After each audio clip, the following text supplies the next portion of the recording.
Hello everybody, it is Sunday night.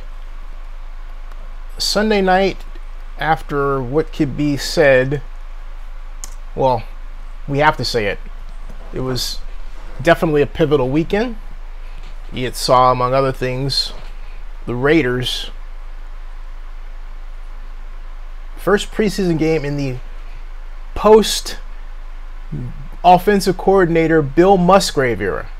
Hey, Go Warriors, how are you? Nice to see you here.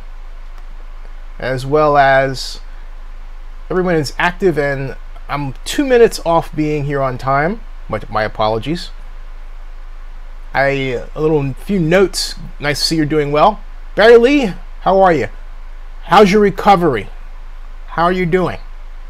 How's your recovery? Just asking. Now, back to my thought. I'm glad you mentioned that. Go Warriors, for those of you who can't see the stream, asked, what about Dr. Death? Dr. Death has a personal matter he has to tend to, and so we are rescheduling for later in the week. My apologies, but Dr. Death is a friend of mine, or friend of the show. He will be back. Quite excited to have him on when he's able to turn himself away from his personal responsibilities, and I completely and wholeheartedly concur and understands. Excuse me. The stream is good. And we have Melvin Lovejoy. How are you? Melvin Lovejoy says, Denny, rough game, but saw some good play from youngsters. We're going to talk about that. Citron says, hi, I hope everyone had a good weekend. Barry Lee says he's good. Little to no chest pain.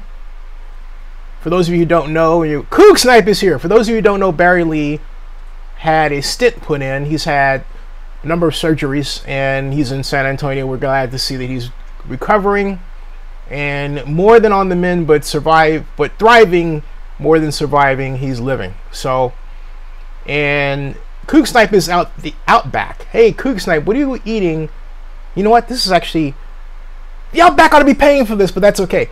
What are you eating? Where's the Outback? What Outback? I didn't think the Bay Area had an Outback. Shows you what I know, right? There are Outbacks all around here in northern Georgia. But where are the Outback? Where are you? Outback. Outback. Outback. Henry Flores, how are you? How are you? Silver and Black says no middle linebacker is bad. We'll talk about that. Creek Snipe says the one in Fremont. Hey everybody, let's go down in the Outback at Fremont and give Coog Snipe a hard time. Just kidding. Just kidding. And he reports, only eat rack of lamb. Is it thick? I wish this was the kind of thing where you could actually post a photograph from where you're at, right? So you're watching the live stream from your phone, go to your photos, and in addition to your comment, you're able to post a photo which I can review and then approve of to make sure that the photo is appropriate for this audience, right? Not to mention any other audience. Because we're a family show. We range from the teen to the elderly and everybody else in between, male, female, some in America, some not. We're all over the place. I love it. Now, Donis is here. Hola, Donis. How are you? How are you? Donis is here. Nice to see Donis. It's great to see Donis.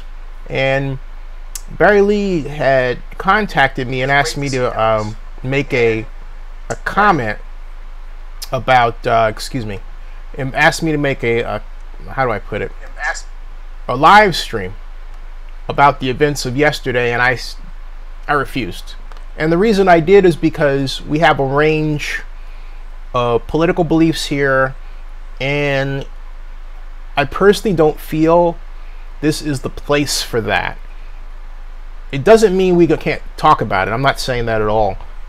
But I don't want anyone, for example, Go Warriors is a Trump supporter. I don't want him to feel uncomfortable. I don't want to create a place where people are not comfortable. This is a live stream, and I want us to find common ground. And in my life, I believe that sports provides that common ground. If you know, in our history, sports has been the one thing that not only united us, but in 1936 proved beyond a shadow of a doubt that there was no such thing as one person being better than the other. What I'm talking about is when Jesse Owens won the 100-meter gold medal in Berlin in 1936, and Adolf Hitler was so angry that he stormed out. That changed everything, okay? Everything. And so yeah, as Go Warriors put it on his chat, sports helps me unite with you all. And that is what it's all about. That is really what it's all about.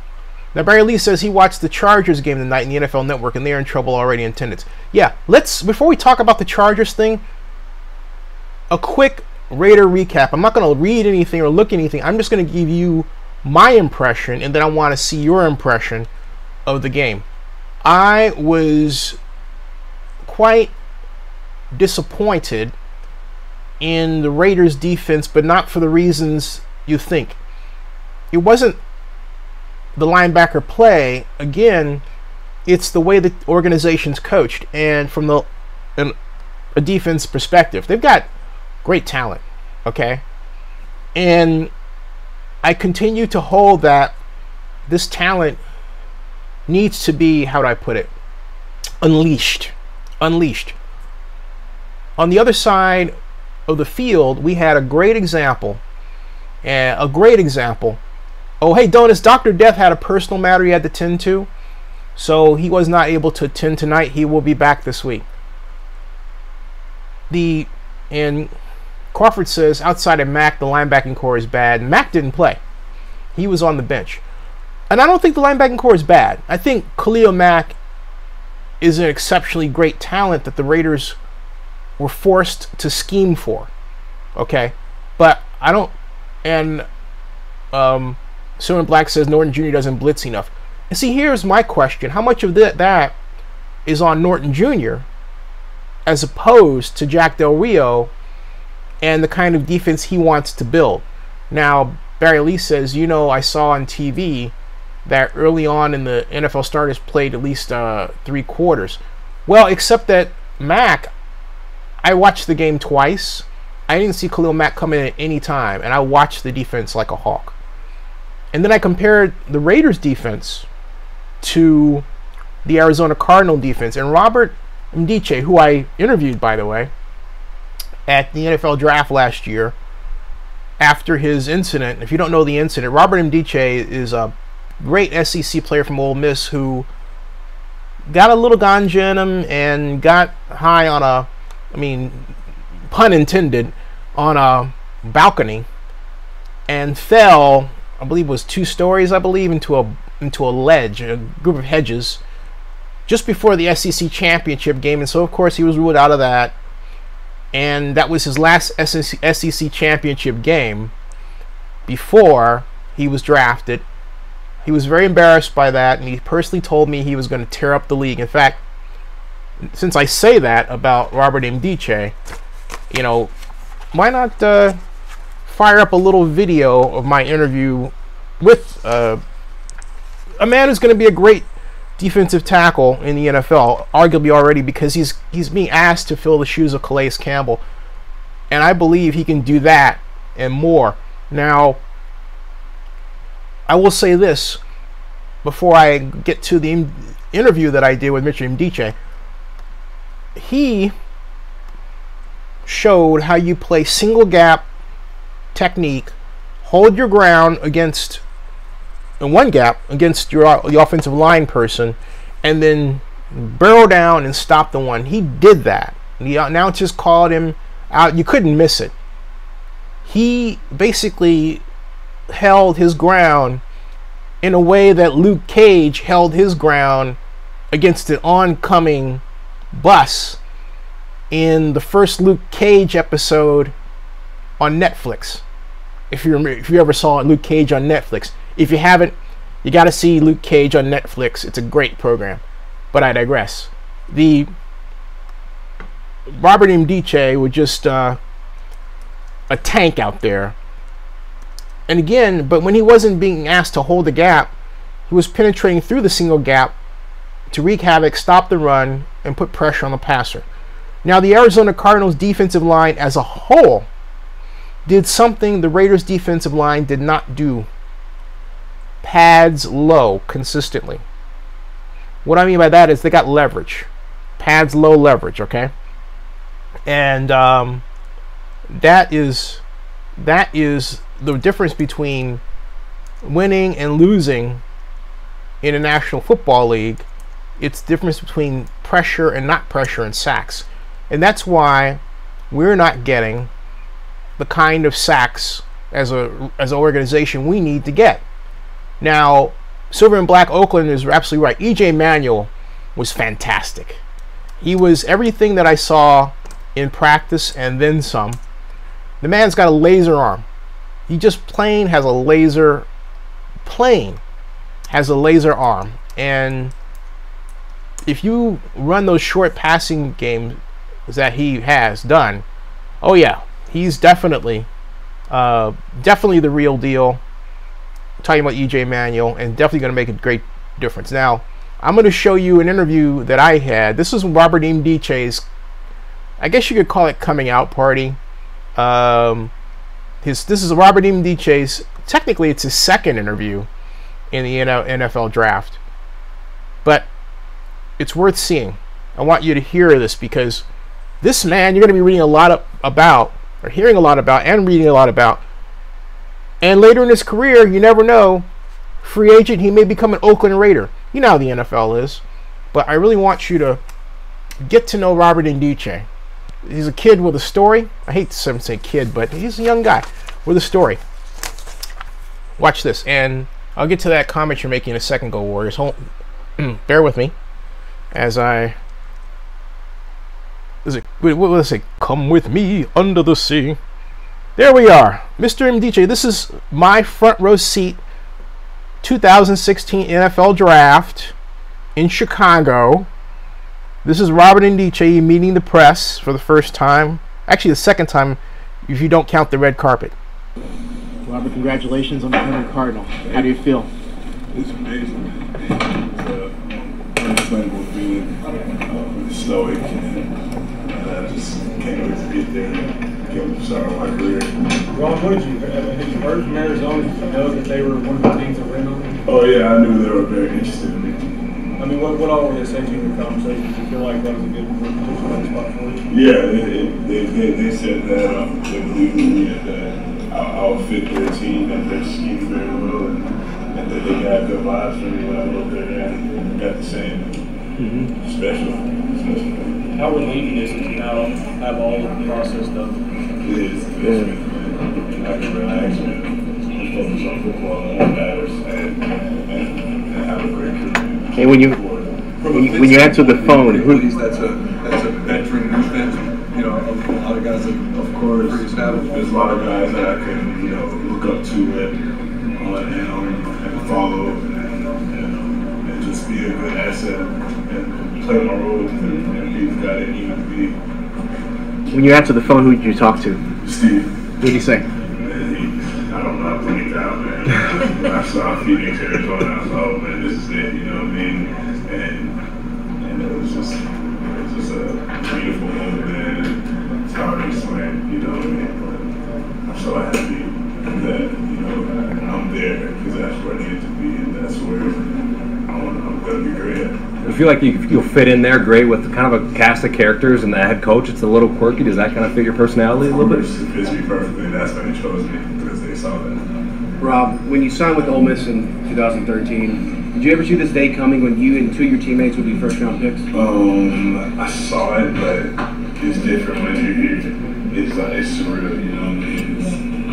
It's not the same thing as saying, oh man, hey, we we're going to be first-round picks. We're going to be, but now we are, you know what I mean? So it's a little different. It's amazing, man. I'm so happy for, those two, and I'm so happy for everybody else that is drafted. It's a beautiful thing, and it's a moment that you can just keep going and keep running with. Robert, were you concerned you might slide to the second round there? I was concerned, but that didn't really matter. Wherever I went was where I was supposed to go. So it's here. It's the Cardinals, so I'm happy. Did you get any feeling during the draft process that Arizona may be a potential landing spot for you? Oh yeah, I did. I had that thing going, and I was like, hey, Arizona Cardinals might be where I'm supposed to be. Me and my agent and my family were like, oh, it's probably the Cardinals, and it is. What was it about them? What was it?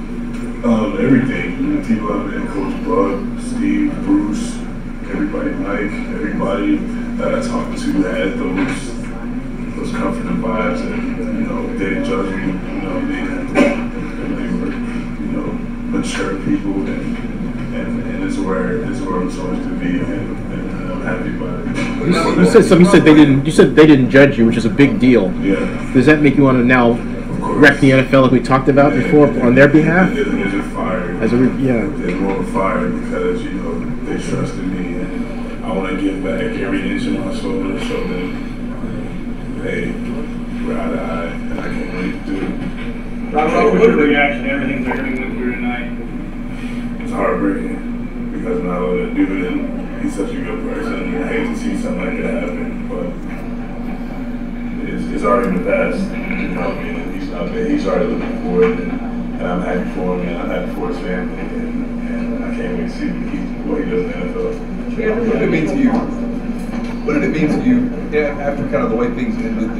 Coach Freeze stuck with you, was here tonight, and that kind of thing. Yeah, Coach Freeze is a great dude. I mean, Coach Freeze has had a great relationship for a very long time. I love him to death, man, and that's my dude. He's always stood next to me, and he's never, judged me or shied away. He's always been by my side, and I love him for that. What kind of defensive player are the Cardinals getting? They're getting a great player, disruptive player, aggressive player. Best balls ahead of me, you know what I mean? I'm gonna keep evolving, I'm gonna keep finding ways to get better as a player and a person, and it's gonna be a beautiful thing, and I can't wait to do it.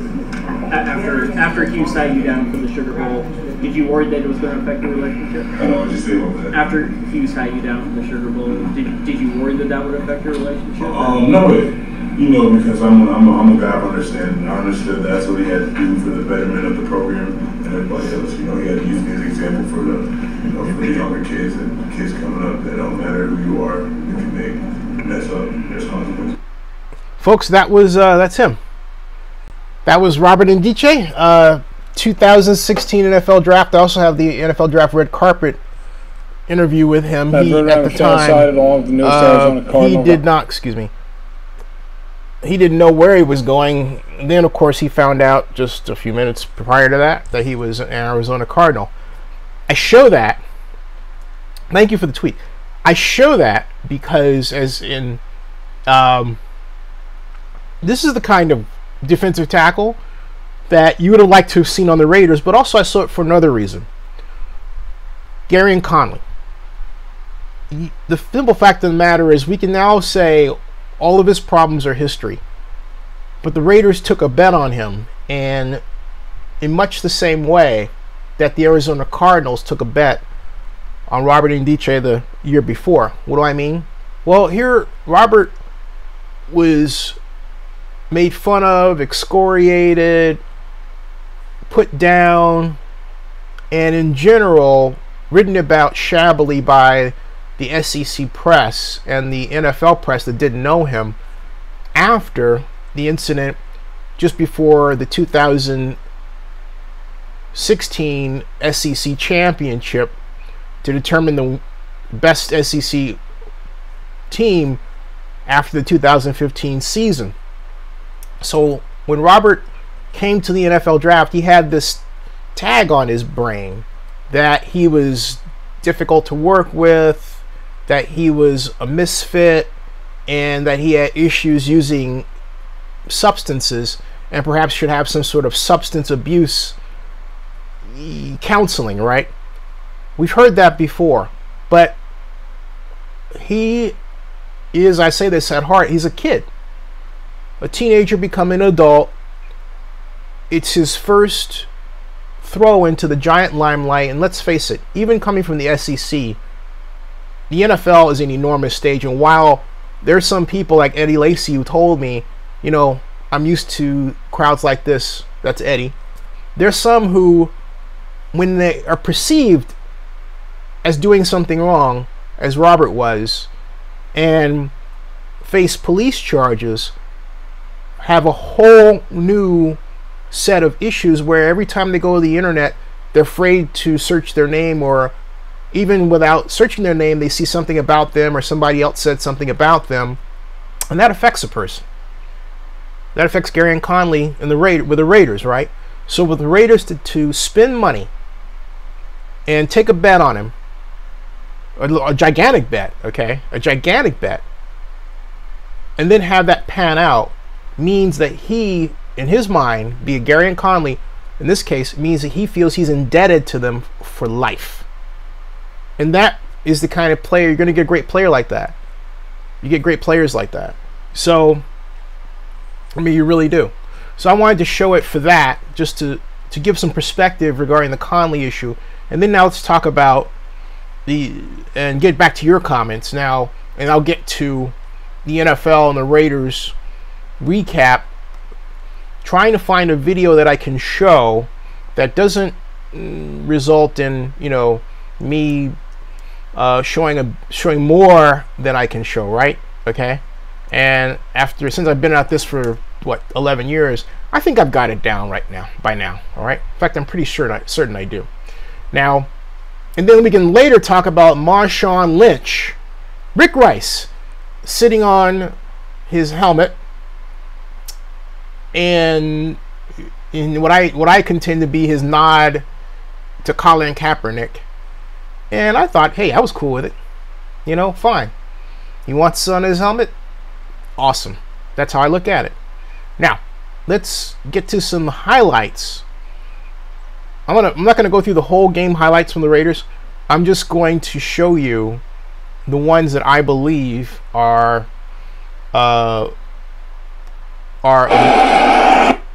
notable. And when I say notable, what I mean by that are hold on a second. I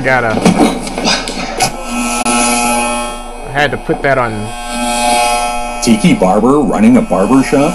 Surprising. I had to put that on mute. Because, hey, after all, it's Geico. Tiki Barber. All right, this is what I want to show you, all right?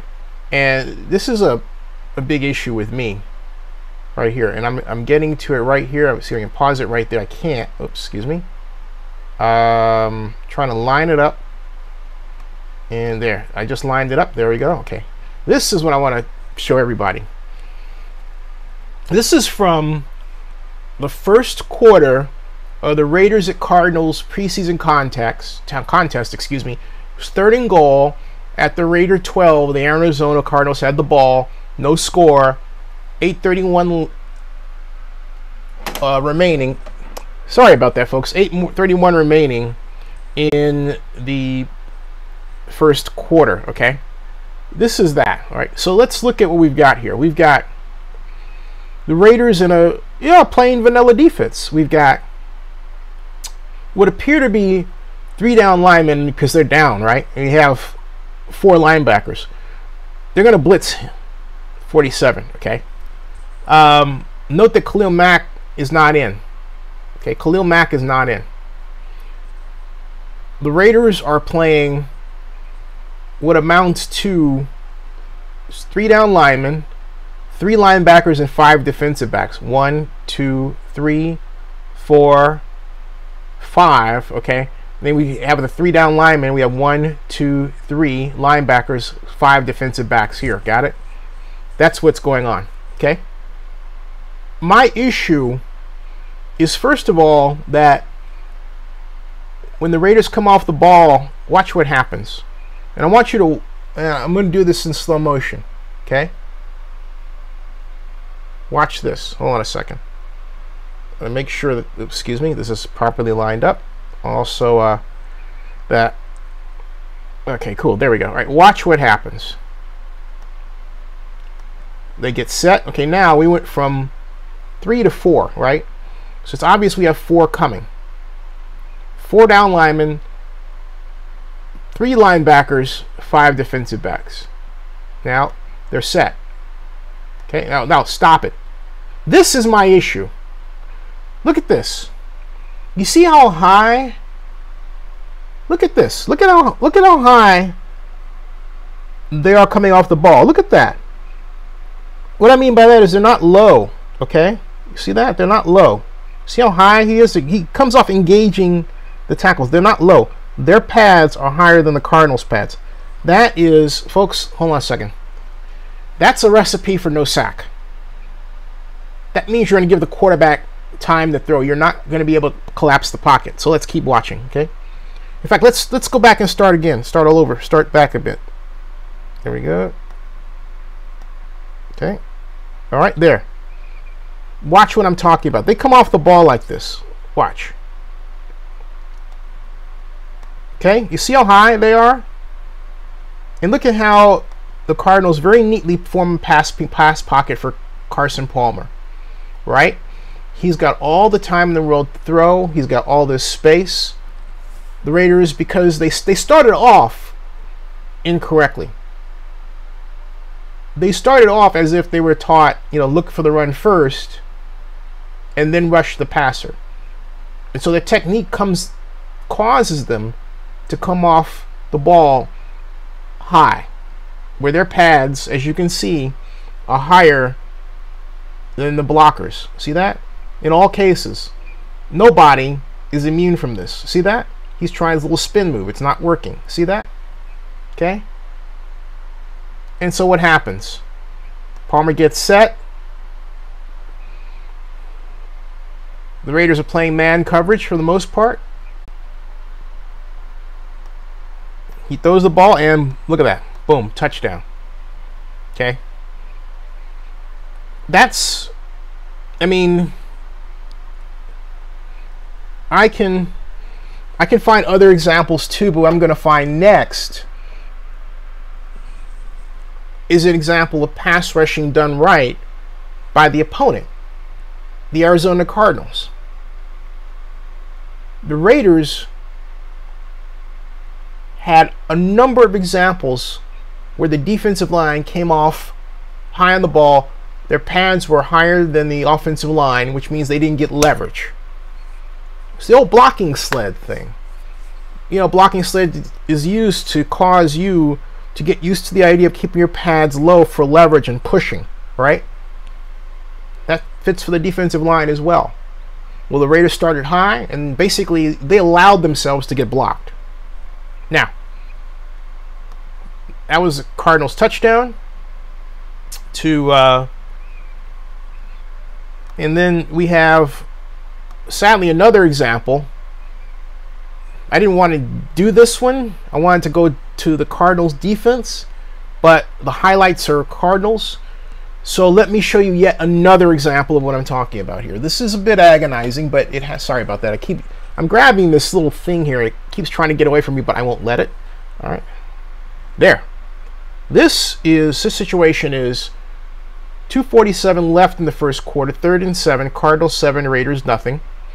Cardinals ball on the Cardinal 46-yard line, right? The Raiders are another 4-man front. This one, they have what appear to be, let's count them. They have 4 down linemen. It's a 4-2-5. It's a 4-2-5 situation. But this set is a zone. You can tell by where the safeties are lined up and align people so that they can actually go, if they wanted to, they could go 4 short, 1, 2, 3, 4, and then 3 deep. Okay, you can't see the rest of this. The Cardinals in a tight 2x2 or 3x2, excuse me. 3x2 is here. 2x2, excuse me. And that is, you've got 2 wide receivers here, 3 over here. So it's a 3x2. 1, 2, 3, 4, 5. Empty backfield. All right. So, no, go. I'll get to that in a second. Anyway, one of my viewers is asking me a question about the stream, and I'm not permitted to play the stream for copyright reasons.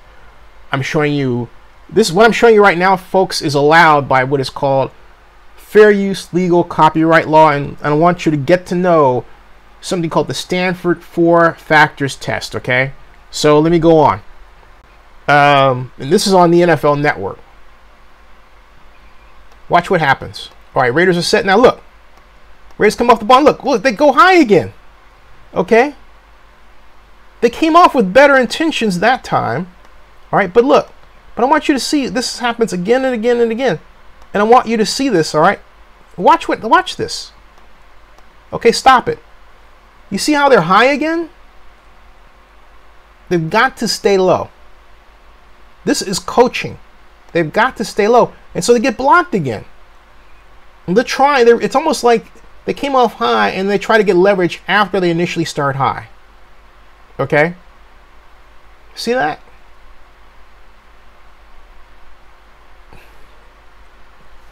That's a big problem. And again, what I'm showing you reared its head many times last night during the Raiders-Arizona Cardinals contest. Many times. Which is why I point out here to you, because I was watching the game and I thought, you know, I'm going to show that to my viewers. So, and that resulted in a first down completion. And that was by Drew Stanton. Okay? And I'm going through, and this is replete with highlights. Cardinal highlights. All having to do, of course, that was a fumble where Marquise Lee had recovered it, but all having to do with leverage or bad leverage on the part of the Raiders. Even on the fumble that the middle linebacker recovered, the running back had managed to get through, pick up about 4.5 yards, cough the ball up. Okay? Cough the ball up. Now, we've got, and again, it's hard to find it because, again, it's more examples. Boy, it's really difficult to find. You have to go through. I saw the entire game, and it's highlight after highlight after highlight. Highlight after highlight after highlight. All right, now, highlight after highlight after highlight. Now, I believe I found one example, and yeah, I did. And let me show it to you, okay? Here's an example of pass rushing done well on the part of the Cardinals. Watch this. Now, it wasn't the best example, but it's an available example. This one. This comes Cardinals 14, Raiders nothing. Second quarter, 5:15 left, all right? 3rd and 10. E.J. Manuel is the quarterback, all right? The Cardinals are in a 4-2-5. 4 down linemen, 2 linebackers, 5 defensive backs, okay? Now, interestingly, look at how the Cardinals have this space. I don't know why they do this, but they have this kind of space off the ball. They don't line up as close to the line of scrimmage as you would think. Interesting. But let's take a look at what the Cardinals do when the ball is snapped. Linebackers coming up, possible blitz. And boom, we do get that blitz, okay? And boom, sacked, okay? Let's go back. Let's go back and take a look at the anatomy of that sack. Let's take a look at the anatomy of that sack, all right? It's very crucial and important that we look at that. Where did it come from? Stop. Leverage. Look at them. You see how they're leaning? They are intent on getting low. They come off. Look at that. See how he comes off? He intends to be lower than the offensive lineman. Let's take a look at this pass rush. Look at this. See, he's low. He's still low. You see that? All right, there's a high here, low here, high. Trying to get low, even. Low. You can't say that for the Raiders. Okay? And boom. But what they do is they collapse the pocket. When they come off the ball, from the very second they come off the ball, they're trying to collapse the pocket. And everything that they do is based on getting leverage on you as the offensive line person. They're trying to get under your pads. They're trying to get under you and around you, okay?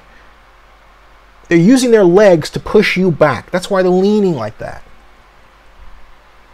They put on a clinic. The Raiders weren't doing that.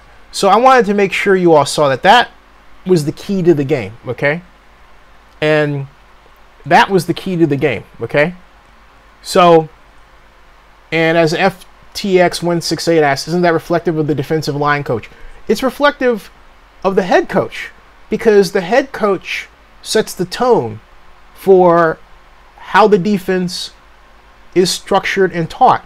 It's the head coach that determines what alignment is best, or allows his offensive assistants, or excuse me, his defensive assistants, to, if he wants that, put in an alignment they feel is best. But they only do so under his approval, the head coach. All right? One day we're going to get to a point where we say her approval, but I digress. The head coach sets the tone. Now, and Yurt says, isn't what you're talking about what makes Von Miller so great, his ability to get leverage and bend? Right, but he's coached that way. Von Miller wasn't born doing that. He's coached like that. All right? And the Broncos have a number of other players, and have had a number of other players who use that same type of leverage. But the Raiders have Khalil Mack and then everybody else, and that speaks to how the defense overall is taught. Remember how Eddie Vanderbosch was supposed to be this great find as the defensive tackle for the Raiders? He's learning, he's doing all this stuff, right? But we didn't see any of that expectant push in game conditions. It's not that he can't do it. It isn't just that he's still learning, it's what he's being taught that's at issue.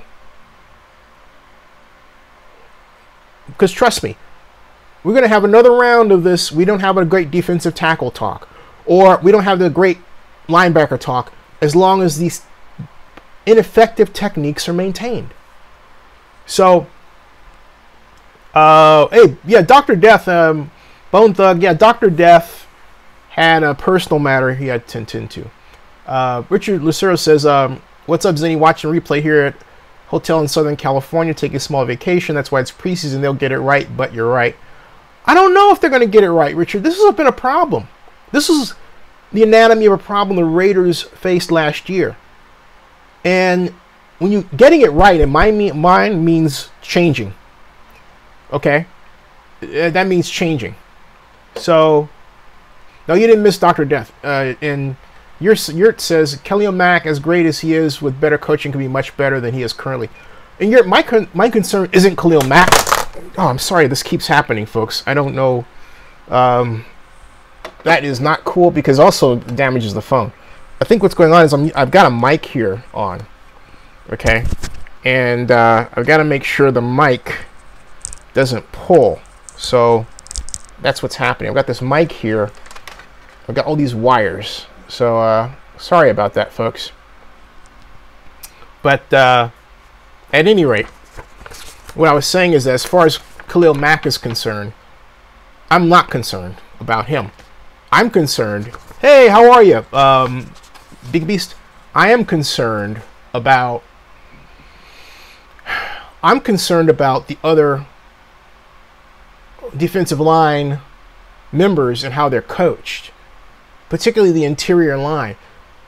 Because when you have examples like the one we saw against the Cardinals, and then you're able to look at the Cardinals' great defensive line and how they're coached, you have to ask the question, how come we can't get that push? How come we can't collapse the pocket like that? And then someone will say, well, gee, our line isn't what it should be. Sometimes, you know, it's not the line. Now, if you want to look at it from the Raiders' standpoint, you could say, as I thought when I first saw the play, when I rewound it originally, where's the hot receiver? Where's the receiver that I can go to in my progression that is the immediate short route? Where's the running back coming out of the backfield that does a little curly cue, right? Wasn't there. So they, on top of not having the ability to keep out the Cardinals' great defensive line because of the way they're rushing their great technique for long, he did have a pocket, E.J. Manuel did for a time. Manuel didn't have anybody he could just go to dump it off and say, you know, take it because I'm going to get killed if you don't, right? Now, I know some of you say, well, it's just preseason, but here's something else. Here's something. Technique doesn't change from one game to the next. You're either taught well, in other words, you're either taught with proper technique, or you're taught using technique that is ineffective. And that does not change unless the coaches themselves elect to have a wholesale adjustment in philosophy. It's as if when the Raiders defensive line people come off the ball, someone's saying to them, hey, always keep an eye out for the run, even when it's an empty backfield or something like that. Even when it's not, you know, even when it's not a running down. They are not effectively rushing the passer and closing the pocket. They're too, and the reason is simple. When they come off the ball, they're not coming off at a, they're not running. And, you know, it may explain why the Cardinals have this little bitty gap between the line of scrimmage and where they are, about maybe a half a yard or something like that, maybe a quarter yard, because that gives them a running start. So that by the time they engage the offensive line person, they're already leaning. Their body is leaning toward the direction they're going to go into, and they have the offensive line person in their way, and they're poised to be able to go under and push that person back. And what does that do? It collapses the pocket. All right. Now, so, and Yurt says, how did our line look back when Jason Traver was the defensive coach? The same. This has been a problem through the Jack Del Rio era. Okay? This has been a problem through the Jack Del Rio era. And I'm not implying that we had a better situation before, but Khalil Mack, I mean, in past years, we had problems all over the place. The one-loss record reflected it. But last year was, as everyone will tell you, a stellar year. And so the question is, how can we get better? And the focus has always been on what? The defense. But then we have to look at last year, and the fact is that Khalil Mack masked some problems.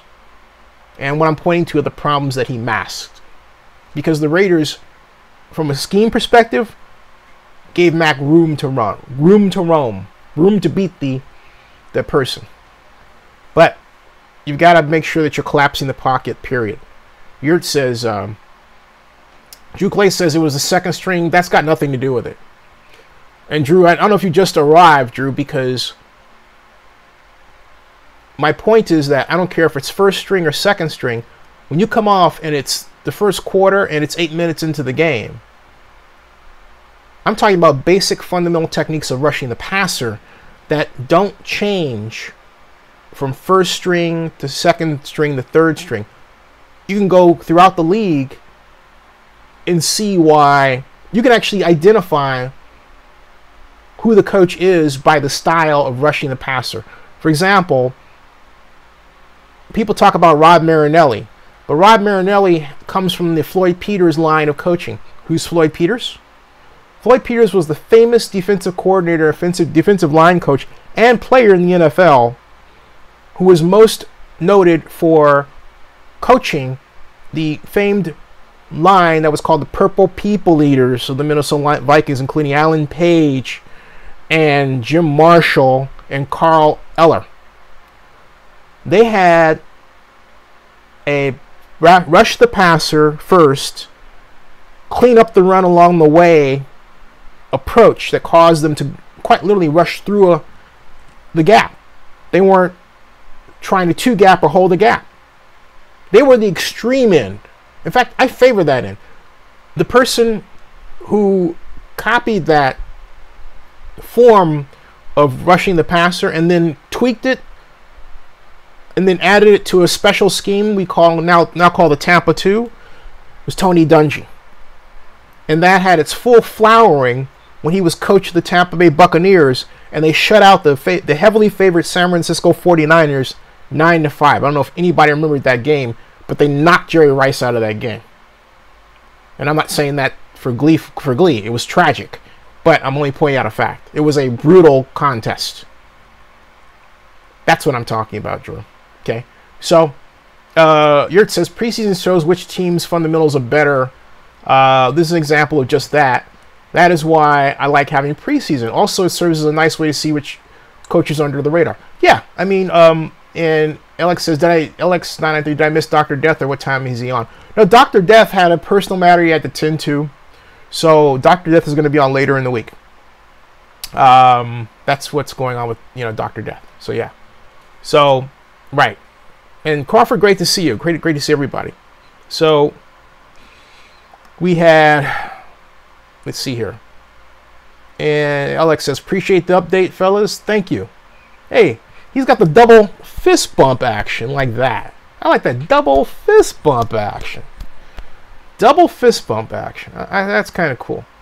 Now, I'm going to take this little moment of time to request, as I do, and bam, right here, invest. Your dollars go to research and great coverage. Well, at least I like to think it's great coverage, but when it's not, you'll let me know that. And if you haven't invested before, please join us. We're up to 31 investors. And there's going to be a lot more exciting news and events to come very soon. Yurt asks, oh yeah, Zinni, were you able to get any follow-ups on the news I left you on that, or is that tidbit later? Can you remind me of what news that was? Because this has been a rather busy time, okay? As you can guess. So when you say news, what news was that that you're referring to? Out of curiosity, can you write that? Now, what's coming up this week? Yurt says the investment group buying a patch of land near the stadium. Oh, I didn't get a chance to actually look at that or dig into what that cost was. What Yurt is talking about is, in fact, you know what? There's a Las Vegas Review-Journal article I'll talk about, but Crawford is right. It's good to talk about X's and O's football. This is where I live. I love talking about X's and O's football. I love it. Absolutely love it. And now we'll get to the statistics. In fact, we'll go back to the Raiders issue, and then I'll talk about that later when I get into my Las Vegas discussion, which I'll do at about 1:15. Right now it is 9:21, or if you like 12:21 in the morning in the east. Okay, so let me go back to the Raiders recap, and we'll go through the statistics and see what things look like from there. Okay, of course the score was Arizona Cardinals 20, Oakland Raiders 10. Passing, E.J. Manuel, he was, get this, 10 of 12, 102 yards, no touchdowns. The leading rusher was Mickens, who's 1 of 24. Of course, Marshawn Lynch didn't play. Johnny Holton was 1. Johnny Holton had a nifty end around, by the way. Receiving, Wofford, 3 for 44, 14-yard average. Mickens was 3 for 31, 10-yard average. On the other side, we had Drew Stanton as the passing leader. He was 10 of 15 with 112 yards, 1 touchdown. And percentage-wise, you got to give it to E.J. Manuel. The only time he missed were on passes that were longer than 10 yards. He did well. Carson Palmer was 4 of 8 for 39. Blaine Gabbert, who had a stellar first game with the Cardinals, was 11 of 15. Was 5 of 9 for 53 yards and no touchdowns. Connor Cook for the Raiders was 10, 21 50 for 82. Am I reading that right? 82 yards and no touchdown, no interceptions. Again, Connor Cook, 10 of 21, 82 yards, no touchdowns, no interceptions. And Rick Rice points out that EJ was dink and dunk, but here's the thing. EJ's dink and dunk, I like. That's the kind of, I call it water torture offense that frustrates defenses. And I said this before, I'll say it again. If Jamarcus Russell were in an offense like that for the Raiders, he would still be playing. In fact, he would be considered one of the great quarterbacks in Oakland Raiders history. Sadly, Lane Kiffin did not give Jamarcus Russell the gift of being in the kind of offense, or I should say running the kind of offense that EJ Manuel is running with the Raiders so far this year. Okay? So, all I ask anyone to do is look at any past film of Jamarcus Russell and imagine him in an offense like this, given his arm. He would have been phenomenal. But instead, what did Lane do? He put him in a I formation, double tight end on one side, fake run play to the strong side, bootleg around. Actually, it was a waggle because he had no protection against a Broncos defense that just so happens to have both linebackers on the weak side. Guess who got creamed? Yeah, Jamarcus Russell got creamed. Came off the field, I'll never forget. Not only that, folks, it was a 3rd and 10 call. Okay? Can you say bad coaching? I can. Bad coaching. He deserves to have his $29 million. All right? But I digress. Oh, God, it pisses me off. Anyway, box score for the Raiders. Let's look deeper at rushing. We had longest game was 24 yards by Mickens. Holton had the end around for 19. Washington was 5 of 16. Rushing wise, it didn't look good at all for us. We did a lousy job. On the other hand, we had Penny for the Arizona Cardinals, 14 for 54 yards. No touchdown. Mr. Ellington, 7 for 20 yards. Johnson, 3 for 16. And in total, if you want to kind of look at it for what it is, the Raiders did not do well rushing. The Cardinals did okay for preseason. They had 6 first downs by rushing, 14 by passing. They had 23. The Raiders had 18, 11 by passing. Thanks to EJ Manuel for the most part. 4 by rushing and 3 by penalty. Total net yards, an awful 252 for the Raiders. However, 291 for the Cardinals. That's not setting the world on fire, but substantially better than the Raiders, enough to reflect on the score. They had 70 plays, the Cardinals did, total rushing and passing. The Raiders had just 53. The average gain for the Raiders, however, was 4.8 versus 4.2 for the Cardinals. The Cardinals had 34 rushing plays for a 3.3 yard average. We had 19 rushing plays for a 3.8 yard average. Their net yards rushing was 113. Ours was 72. They got off more plays because, well, their defense was able to get their offense more turns at the back. Pure and simple. Okay. Overall passing, Raiders were 20 of 33. Cardinals were 20 of 32.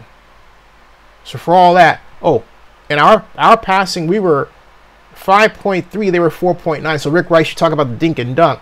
For all the dink and dunk, the Cardinals are more dink and dunk than we were by a little bit. So there is your third down efficiency. Raiders were not as good as the Cardinals. Cardinals were 68%, Raiders 45%. So this is, no matter how you look at it, not a great game for the Raiders.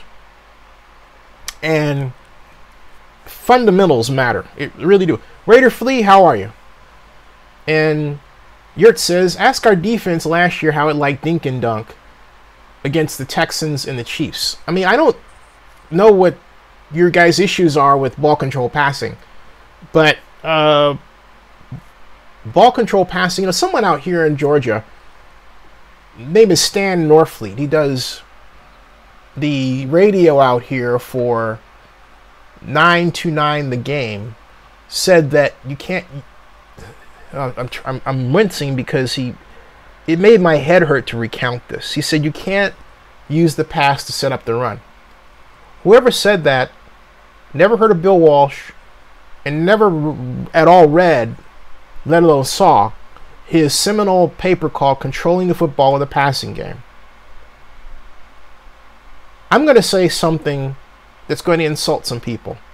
I really want everybody to pay attention to the techniques of football and technical football and such things as using the run to eat up the clock after you've used the pass to gain a big lead, a Walsh staple that few teams have copied in this era.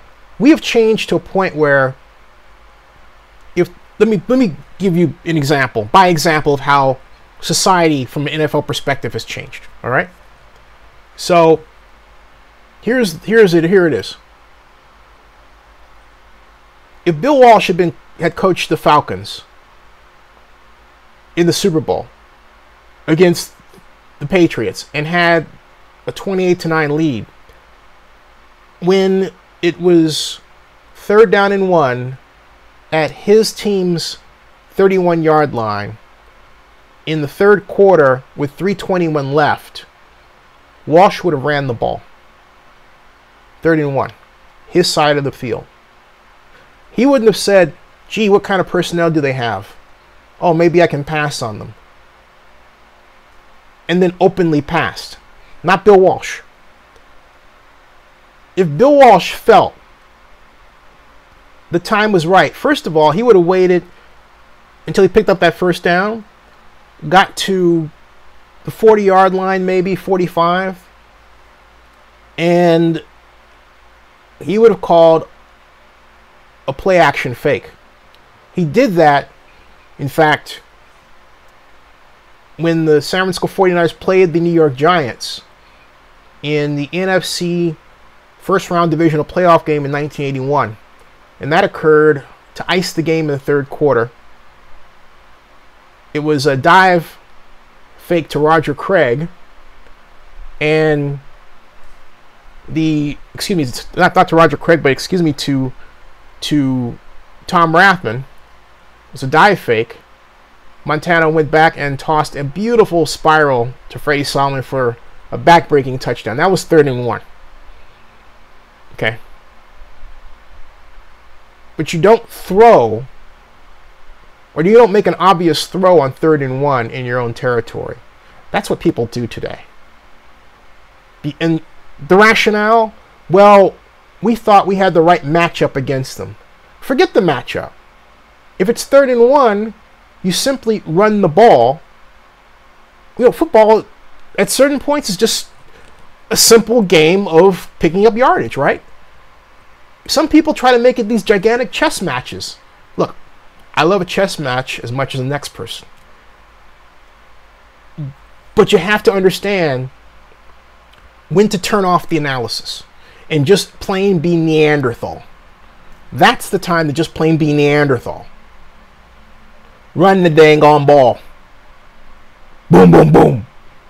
Pick up your 1st down, move the chains, and then go back to the heavy analysis. All right? Now, so we've got a number of people on my chat are basically having this exchange about Jamarcus Russell based on my comments. I will say this again. If Jamarcus Russell were in the kind of short passing offense that E.J. Manuel were in Saturday night for the Raiders, he would not only still be in the NFL, but considered one of the best quarterbacks in Oakland Raiders history. Period. Lane Kiffin put Jamarcus Russell in a very bad offense. I will say it again. Lane Kiffin was allowed to put Jamarcus Russell in a very bad scheme. Lane Kiffin and Greg Knapp, they did that to Jamarcus Russell. That is a simple fact. Why? Because they never tried what I was talking about. And what I'm saying to you now, I said then. I said that before Jamarcus Russell was drafted by the Raiders. I said that he had the tools, he being Jamarcus Russell, to be the best short passing quarterback in modern NFL history. Because he's big, strong dude, tall, you see, boom, throws it like a dart. First down. He would make it look easy, like E.J. Manuel makes it look easy. Just saying. Just saying. So, Rick Rice says, there's nothing wrong with the dink and duck offense.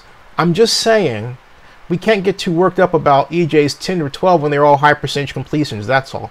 But he was doing this in practice, Rick.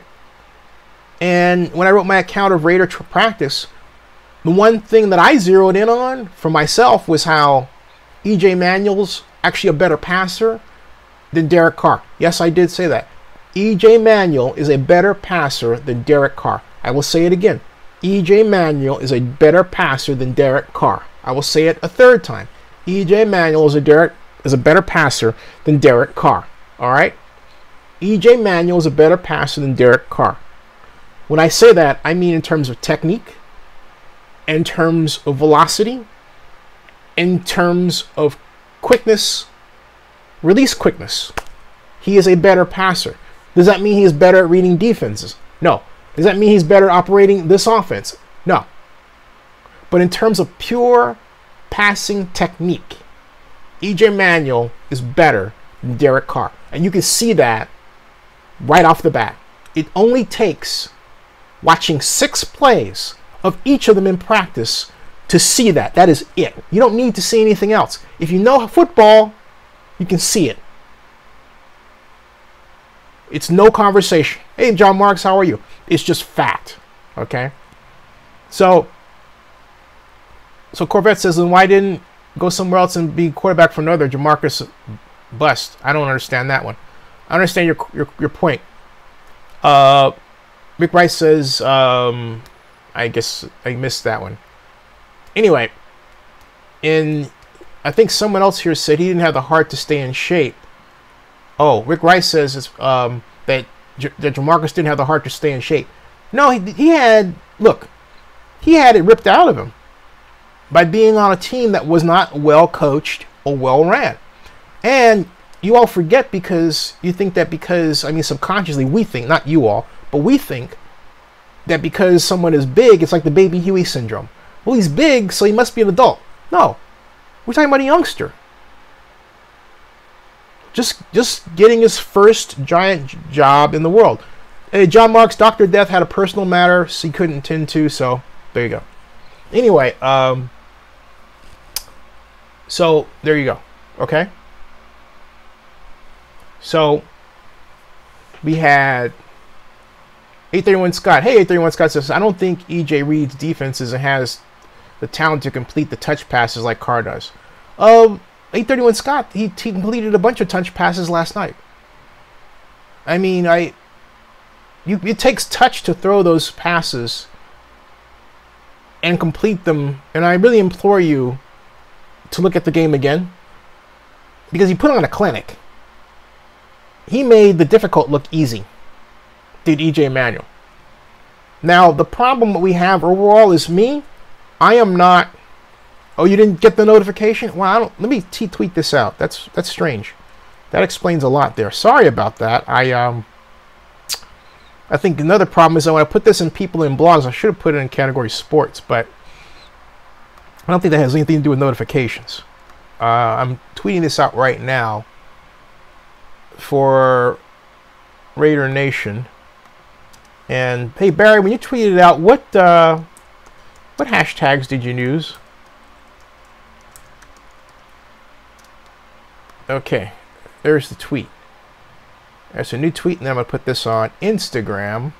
Excuse me, on not Instagram, but on LinkedIn. And it's 12:38. We started at what? Boom, we started at 11:30, right? Okay, so we've been out for about an hour so far. All right. So we've got that. Okay. All right, so we've got the same group of people here. Boom. All right. Now, let me get to 831 Scott says, I do agree with EJ was a great addition, though he's far better backup than we had last year. Yeah, we had McGloin and we had Connor Cook. And Matt, you know, I was personally surprised to see McGloin struggle. Hey, Hennessy, how are you? I'll get to that in approximately as far as Hennessy asked me what is the Las Vegas news. And folks watching this, you can't see, if you're watching the video now, you can't see the track. You can't see the chat list as they come up. It would be nice if YouTube had a provision where someone push a button to see the chat and you can make sense of what I'm saying. But that absent, I will talk you through it. 831 Scott's one of our regular viewers, and he asks, I do agree that 831 Scott, EJ Manuel, excuse me, was a great addition, though he's a far better backup than we had last year. And I was about to say that Connor Cook, and in particular Matt McGloin, I was really disappointed with McGloin's play. But I have to go with the observation that McGloin was handed a subpar game plan and didn't know how to get out of it. And what I mean by that is this. Oh, and then after that, Hennessy, formerly known as Maniac 5900, asked me what the newest Las Vegas news was. I'm going to get to that in a little bit, in about 5 minutes, or about 9:45, which will be 12:45 Eastern. Okay, so.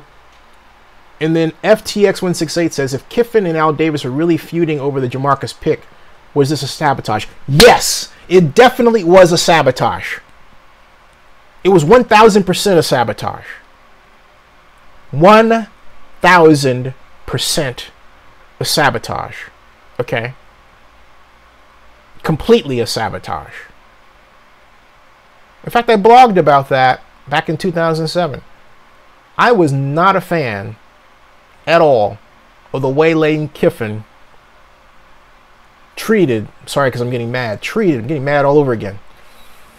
10 years of anger. 10 years of anger I have held within. Anyway. Lane ruined him because Lane Kiffin couldn't get the quarterback he wanted, which is Brady Quinn out of Notre Dame, who was then taught by Charlie Weiss. Okay? So Lane Kiffin really mailed it in with respect to Jamarcus Russell. He just did. So Raider Fleece says, I knew it was a setup. No, I mean, it wasn't like he diabolically said, oh my God, I'm going to like... Well, you know what? I was about to say he didn't, but now I think about that call against the Broncos, and I think of a number of other cases where Messrs. Kiffin and Knapp put Russell in a situation where, particularly against the Broncos in that 3rd and 10, he could have come out maimed. They put him, Messrs. Kiffin and Messrs. Knapp, Greg Knapp, the offensive coordinator for the Raiders at the time, in a situation where they asked him to run a waggle pass play.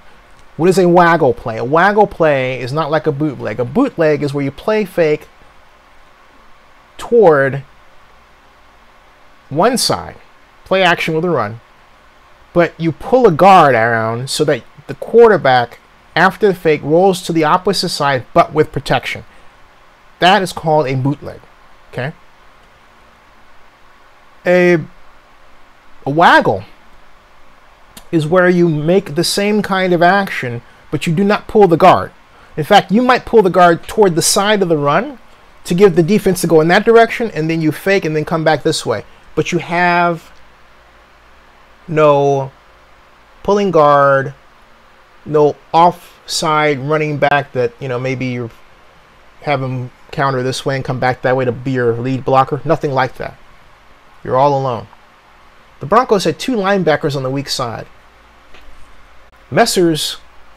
Kiffin and Knapp did not give Russell, Jamarcus, the audible to get out of that situation.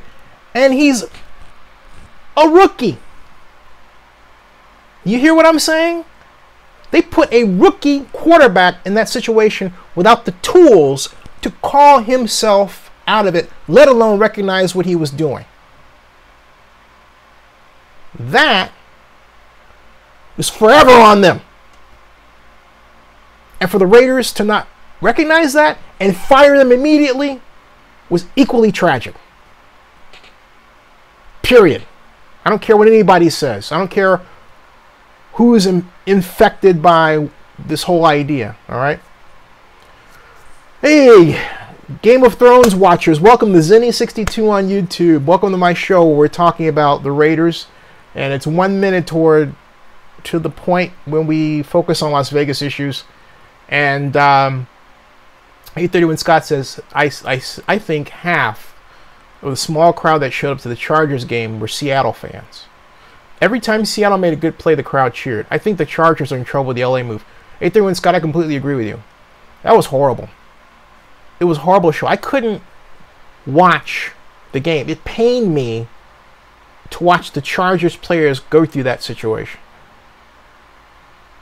It was better off for them to stay at Qualcomm, try to work out a privately financed deal somewhere in the valley, although I favor downtown, than what they're going through right now. And that could very well spell the financial end of the Chargers if it's allowed to persist.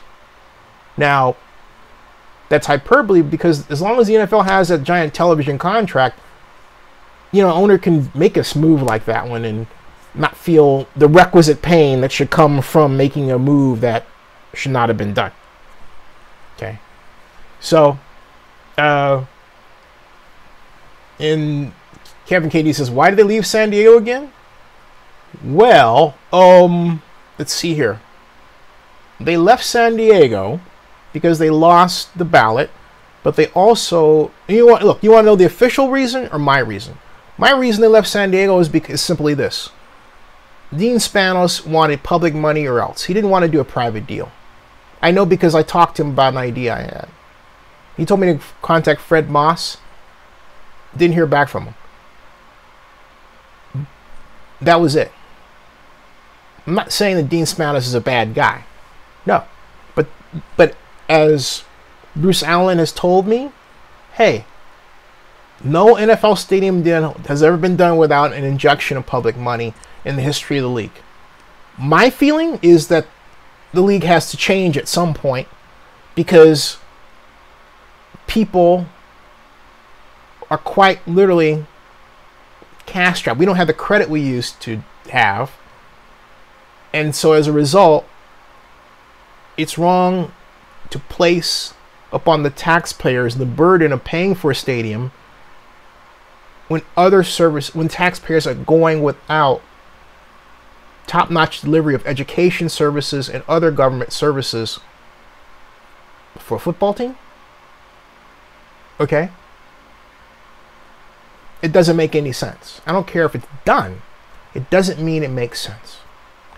And I'm not against public money being spent on stadiums. No.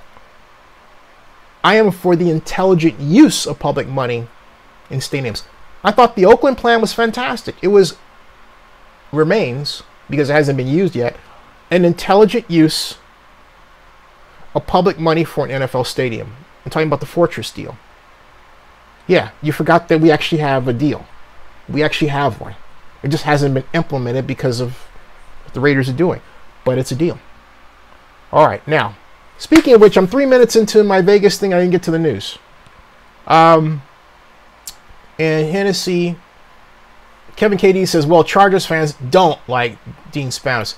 Hey, Kevin KD, do you think that an ownership change would be the only adjustment for that? I kind of wonder. Jamal Mills, how are you? And hey, babe, everyone, I ask rather than when you invest, please invest. Whoops, excuse me. One more time here. When you invest, please invest via PayPal rather than Super Chat, because I get the PayPal investment immediately, whereas Super Chat I have to wait for the next round of delivery from Google, which takes weeks. Okay, so that would be great. Mr. Rivera, I am great now that you're here, and Octavio Arias is here, and he said, Octavio says the show is going to decline because the product will dumb out crowds and become sterile. Russ Rivera, we stand with Oakland. Welcome, Mr. Rivera. How are you? Hope everything is well. And, you know, I am just fine. Mr. Rivera, we are overdue for a time we have you back on the show at some point. We'll get to that. But it's nice to have you here. I'm sorry that you missed Dr. Death, but guess what? You didn't miss anything because Dr. Death couldn't be here because he had a personal matter he had to tend to. So, and yeah, great to see you, and it was nice to see you at the JPA meeting. And here's the Las Vegas announcements. First of all, on August 16th, which is Wednesday, the Raiders have a presentation before the Clark County Planning Board and the Clark County Board of Commissioners, on their plan, which should be approved, okay? And then, and I might add, put on Scrib the document I was sent by the planning department. I mentioned it the other night. And then, on Thursday, Bank of America rears its head to present, and I've talked about this before, but it bears repeating, with the Raiders, the financing plan for the stadium. And that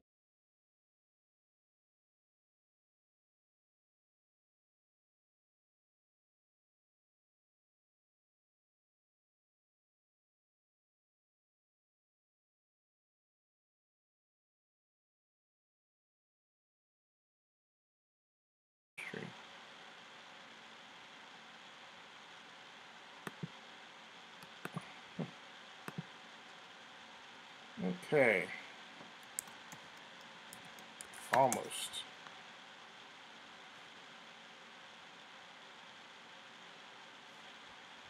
Hey. Hello.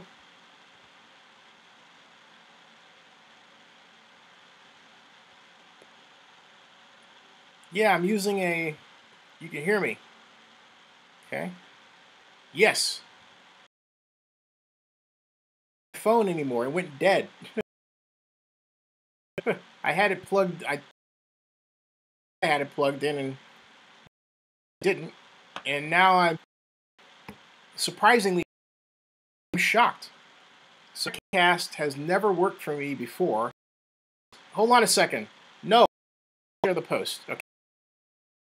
Cool.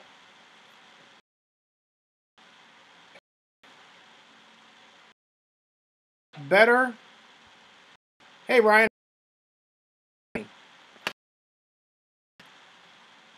See you. You see, do you hear me?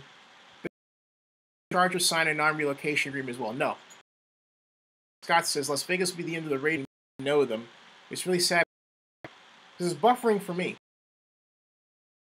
And I had my in.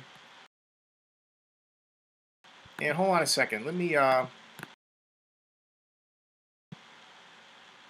like using them better because it was more versatile. Let me try.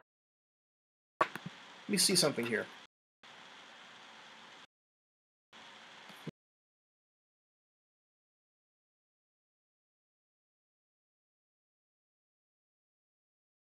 So like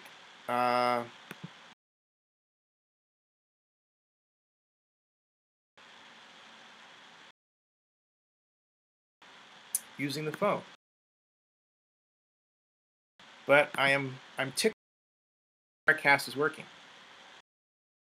Okay. You can hear, yeah, see it's the buffering, right? Whereas if it's buffering, see I can now here, so it's gonna switch back. So I'm gonna cut out Wirecast here. All right. So I'm gonna cut out So I'm quitting Wirecast. All right. And I'm gonna stop that broadcast from there. Okay. And I'm going to here. Got it?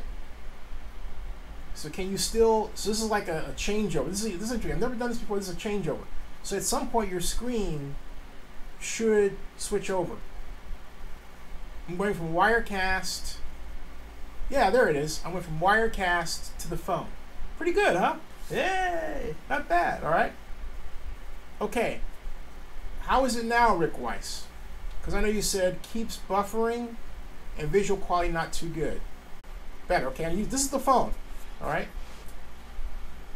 Okay. Jim Y Progressives, welcome. He says you can hear me, but the phone keeps breaking up.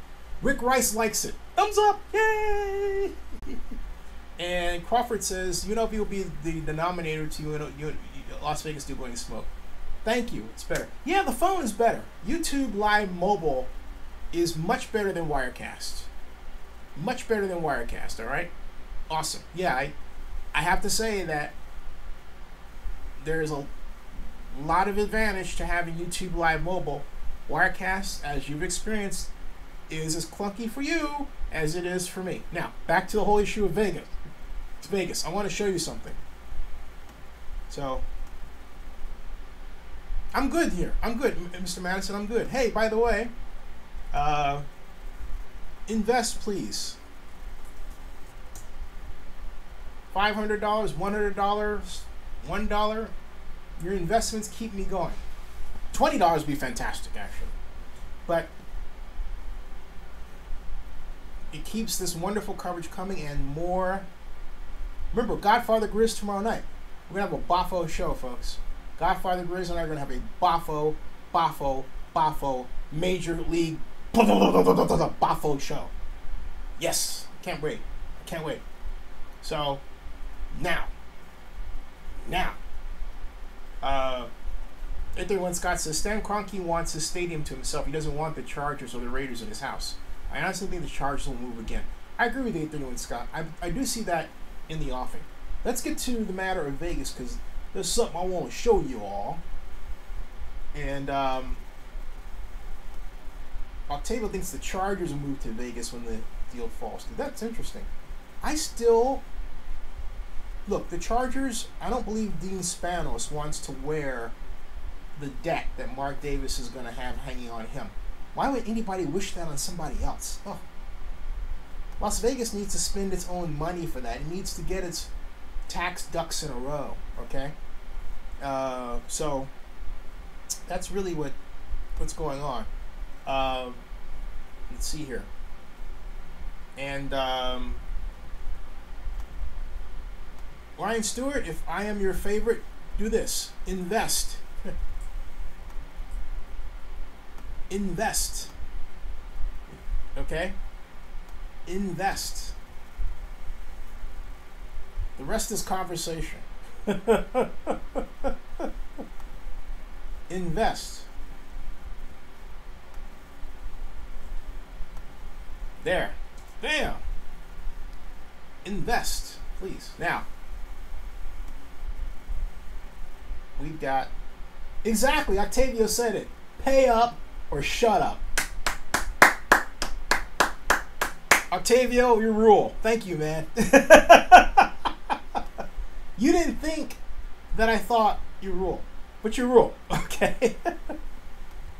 Now I want to show you all something. I wasn't going to do this before, but I do think it will help you along in preparing for, and I'm going to do another video on this, the upcoming Las Vegas meeting, really Clark County meeting, between the Raiders and the Clark County Board and the Bank of America people.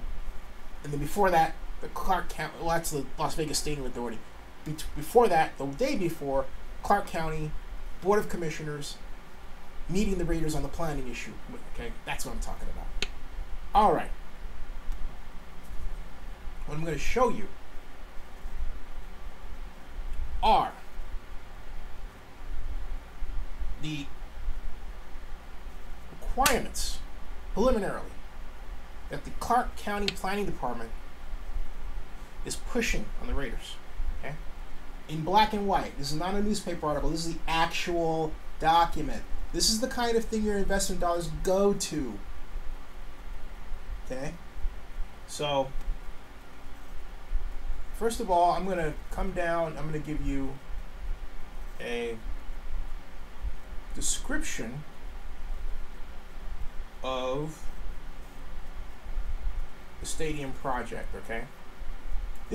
You're about to get more information right now than you will get from any other publication or video or live stream on this subject right now, okay? Right now. You ready? Here goes. Pay attention, folks. Pay attention. This is it. This is what's called a recreational facilities stadium event center, all right? This is a public hearing. Las Vegas Stadium Corporation, LLC, okay? And it's a recreational facility on Hacienda Avenue and Dean Martin Drive. That's the address, okay? It's called a stadium event center. Use permits for the following. It's a high-impact project, a recreational facility, okay? A multi-function stadium and event center with incidental commercial uses, okay? That's the read, incidental commercial uses. And can't seem to find what I want here in terms of pointing this out. Hold on a second. I'm trying to find here. I'm trying to find an implement, folks, because I want to be able to show you something. It seems like every time I turn around, I locate something here and not here. And I'm trying to find my pencils. And I show it to you this way because I happen to think it's funny. So, it's not here. Doggone it.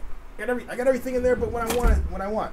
So, it's finger time. All right, now, so we've got, well, really, more for this finger, okay? High impact project, recreational facility, multifunction stadium and event center with incidental commercial uses. 3, fairgrounds. 4, retail sales and service. 5, restaurants. 6, on-premise consumption of alcohol. 7, alcohol sales, beer and wine, packaged only. 8, alcohol sales, liquor, packaged only. 9, outdoor live entertainment. 10, personal services, salon and spa, club and lounge, food carts, booths, kiosk information, offices, outdoor drinking and cooking.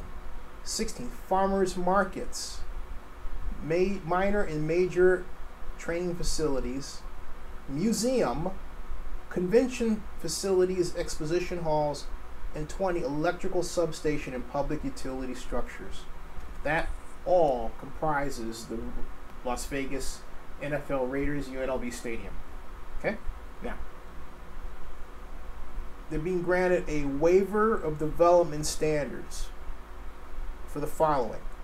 1, reduced on-site parking, increased building height, alternative landscaping and screening along streets. 4, reduced setbacks along streets.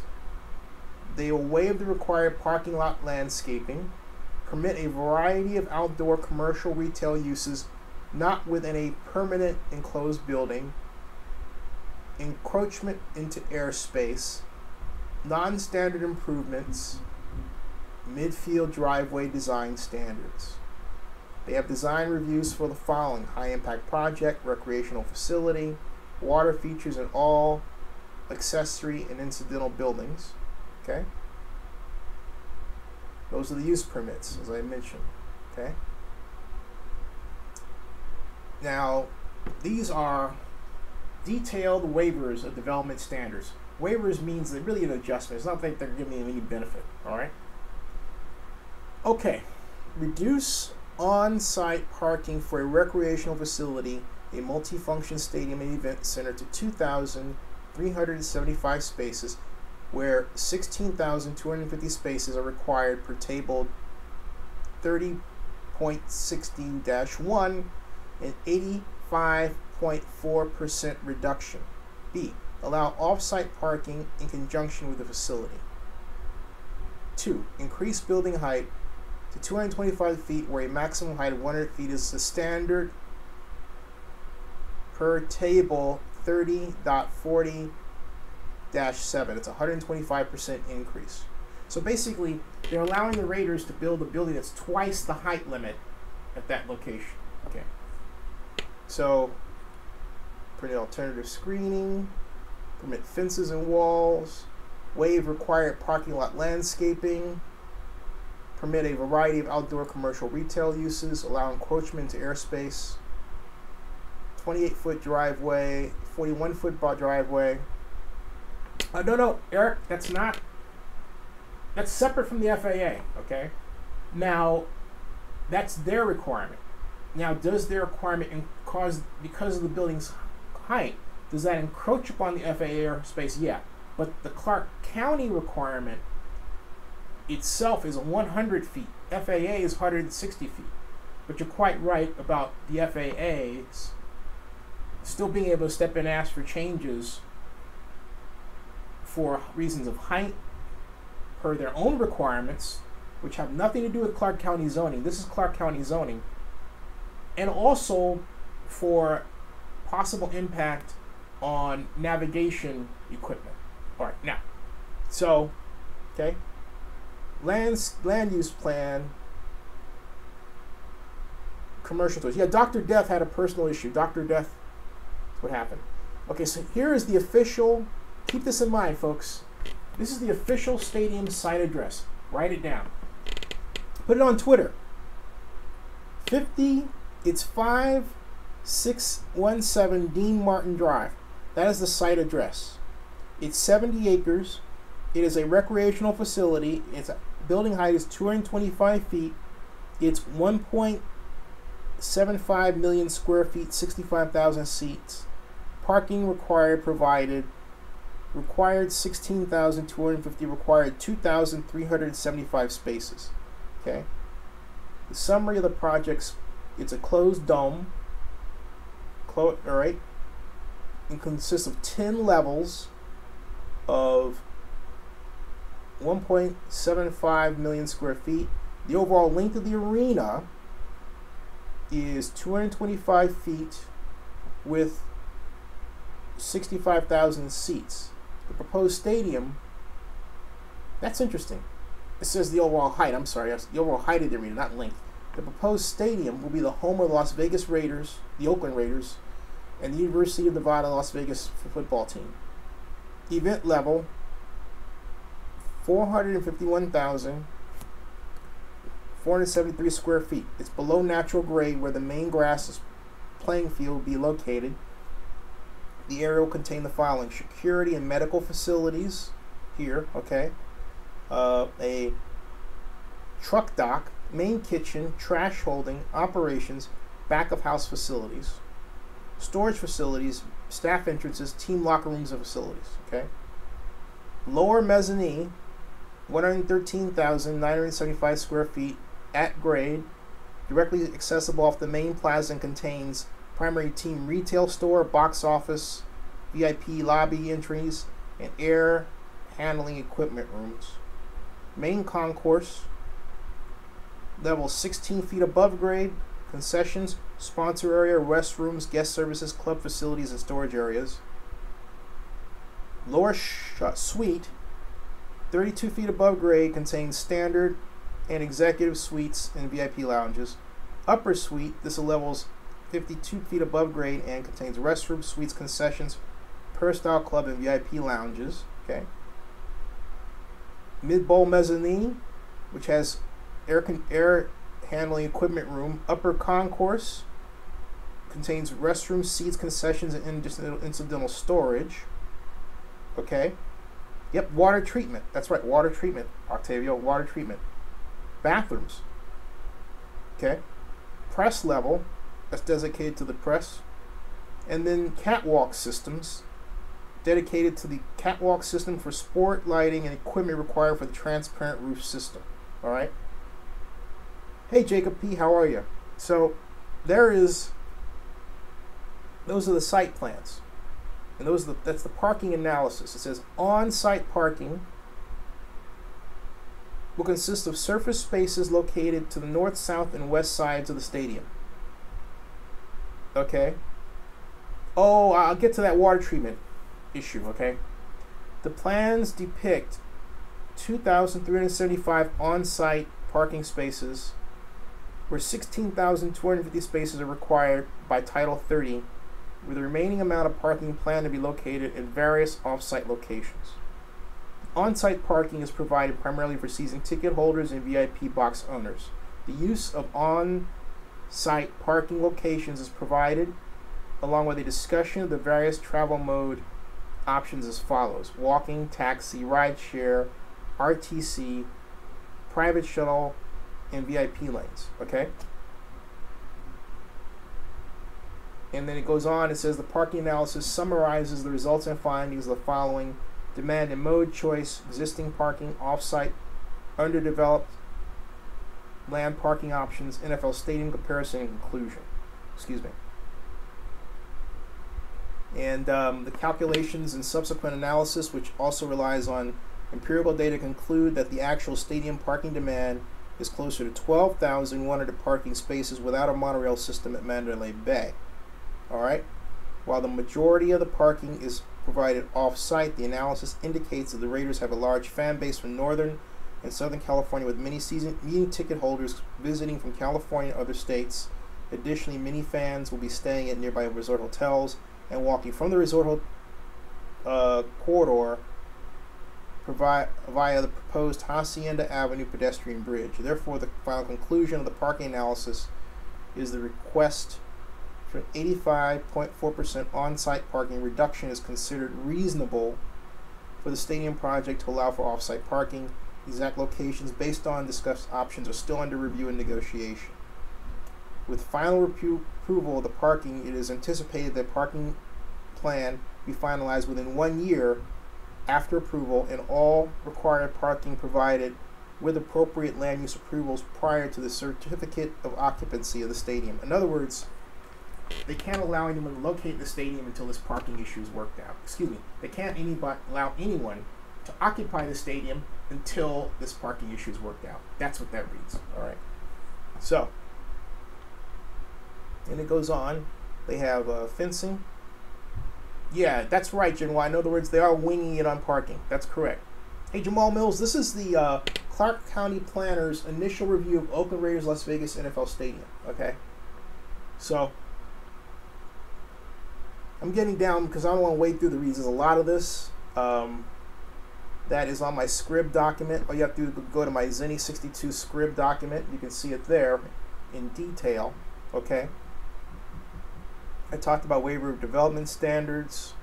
There's a lot here to wade through. All right. In this high impact project. Okay. And now here's as far as water. It says staff has no objection to the non-standard improvements shown on plans: pedestrian bridge, fences and walls, and other appropriateness to the various rights of way. However, the final design of the improvements will need to be reviewed by various members of Public Works and the Nevada Department of Transportation, which may result in additional requirements. If the final design triggers additional requirements, the applicant will have the option to make modifications to meet the requirements or to request an appropriate land use application to allow the Board of County Commissioners to review and approve the design. Okay, that's I want to stop right there for a second. That's a big issue. This is not by any means a done deal, because while the Clark County Planning Department has looked at this, there are other departments that have not. And even though NDOT, the Nevada Department of Transportation, released its study last fall, it has not reviewed the final design. And Public Works has not taken a crack at this. So Octavio, you asked about the water issue. That's still outstanding. All this is the first cut. All right? All this is the first cut. Now, what I believe is going to happen is not so much this is going to fall apart where some government person is going to say no, unless there's payroll under the table. I'm just being honest. I believe that what will happen is a consistent addition of requirements that basically cause this to bleed to death. I mean, bleed money. Remember, we started out with the law calling for off-site transportation infrastructure improvements. Now we've got off-site non-transportation infrastructure improvements added to that. And we don't know what else, like, for example, for water, because it's in a flood zone. That needs to be dealt with. And I'm still digging about that. Speaking of which, let me get to your comments here, all right? Invest. Folks, I would appreciate an investment. I know many of you have invested before, but it really helps to know that all of you like the content and that you invest to a point where I feel that this is valued in that way, and it gives me the impetus to plan for the next one and try. I'm trying to get Bill Romanowski to come on and send them an email. Haven't heard anything back yet. So I'm trying to build this to make it bigger and bigger and bigger. Your investments really help along the way.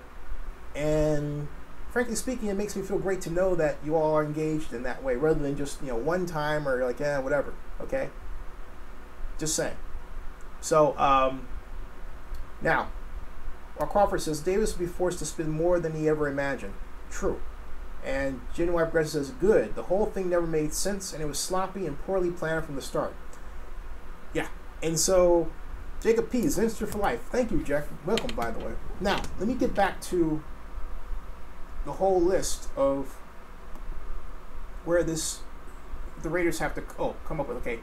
The Department of Aviation has to weigh in as well. And what it read here is that, hey, Karen, how are you? It read here is that the development will penetrate the 100 by 1 notification airspace for McCarran International Airport. And therefore, as you know, the FAA is reviewing that. So anyway, overall, the staff is recommended for approval. But this is the total list of preliminary staff conditions. Okay? Again, I'm going to repeat that. I'm about to show you in detail the preliminary staff conditions. You were presented with just 3 of them in the Las Vegas Review. Okay? Here's the full number. I'm going to read them to you one by one. I understand about regarding, hey guys, my point is, even if you invest $1, it's fantastic. That's all I'm saying.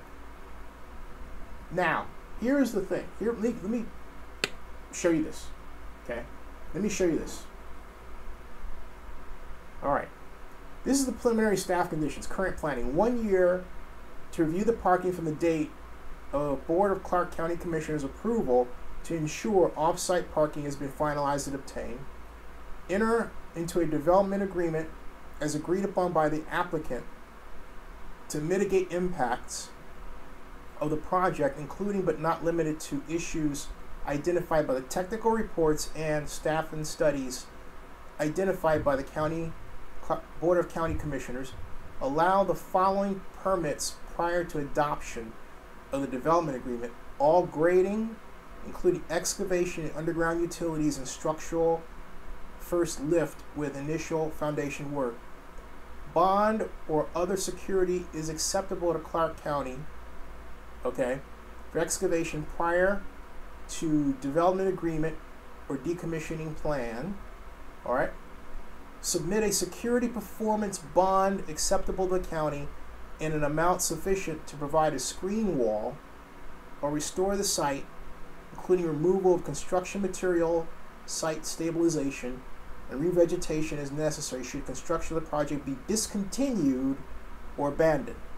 As part of the development agreement or as a separate agreement, applicant to submit a decommissioning plan acceptable to the county which specifies the actions to be taken by the developer in the event construction of the project is stopped or abandoned, with said plan to be submitted and approved prior to building permits for the stadium. Okay. Off-site parking plans with approved off-site parking lots, areas, and all mitigation measures completed. prior to temporary certificate of occupancy of the stadium, a review as a public hearing within 2 months of the conclusion of the first NFL season to address the issues that arise during the events, including but not limited to parking, pedestrian containment, pedestrian analysis, security, final design of the pedestrian access easement sidewalk along all streets to be reviewed and approved by staff. Okay. All sidewalks should be a consistent color pattern. Design review as a public hearing on substantial changes. Provide break gates, fencing. Provide locations of parking areas and entrance of the facility to be used by staging areas for emergency service vehicles. Certificate of occupancy and/or business license shall not be issued without final zoning inspection. Applicant is advised to coordinate with other agencies or entities or agencies. The project shall comply with requirements of Title 30.64.60 water features. Approval request only approves any relaxed standards that depart from the development improvement standards required by Title 30, provided such relaxed standards comply with the approved plans on file or as may be amended by future, approval. Take that away. Sorry. All right.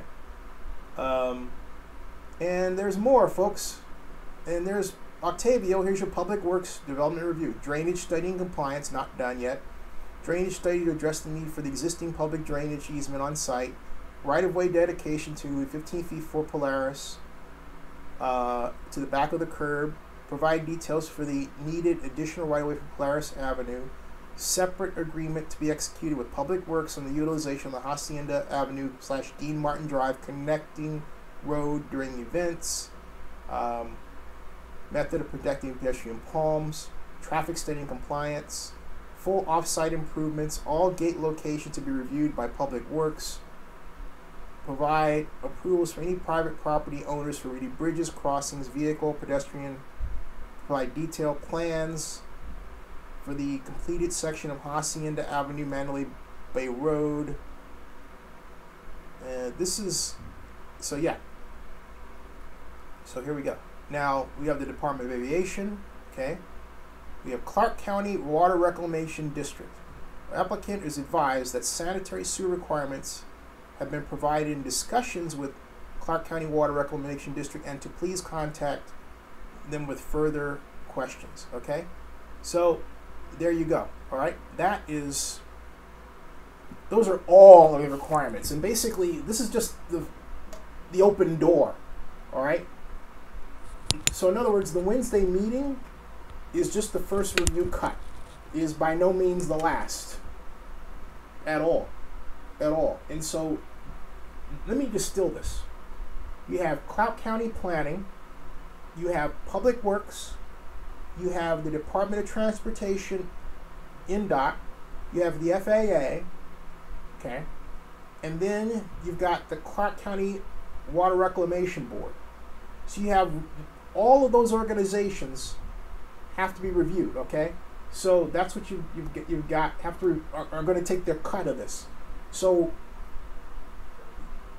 there could be more requirements placed on the Raiders that they will wind up having to pay for. It says nothing about Clark County paying for those adjustments and improvements. All of those are the responsibility of the developer. Got that? Okay? So Kevin KD says, Jacob P says, would the Raiders pay for most of the transportation train out to the stadium, similar to BART? If you're talking about the monorail, yes. They'll pay an adequate amount. You don't do projects like that just with private expenditures for the most part. You want government grants as well.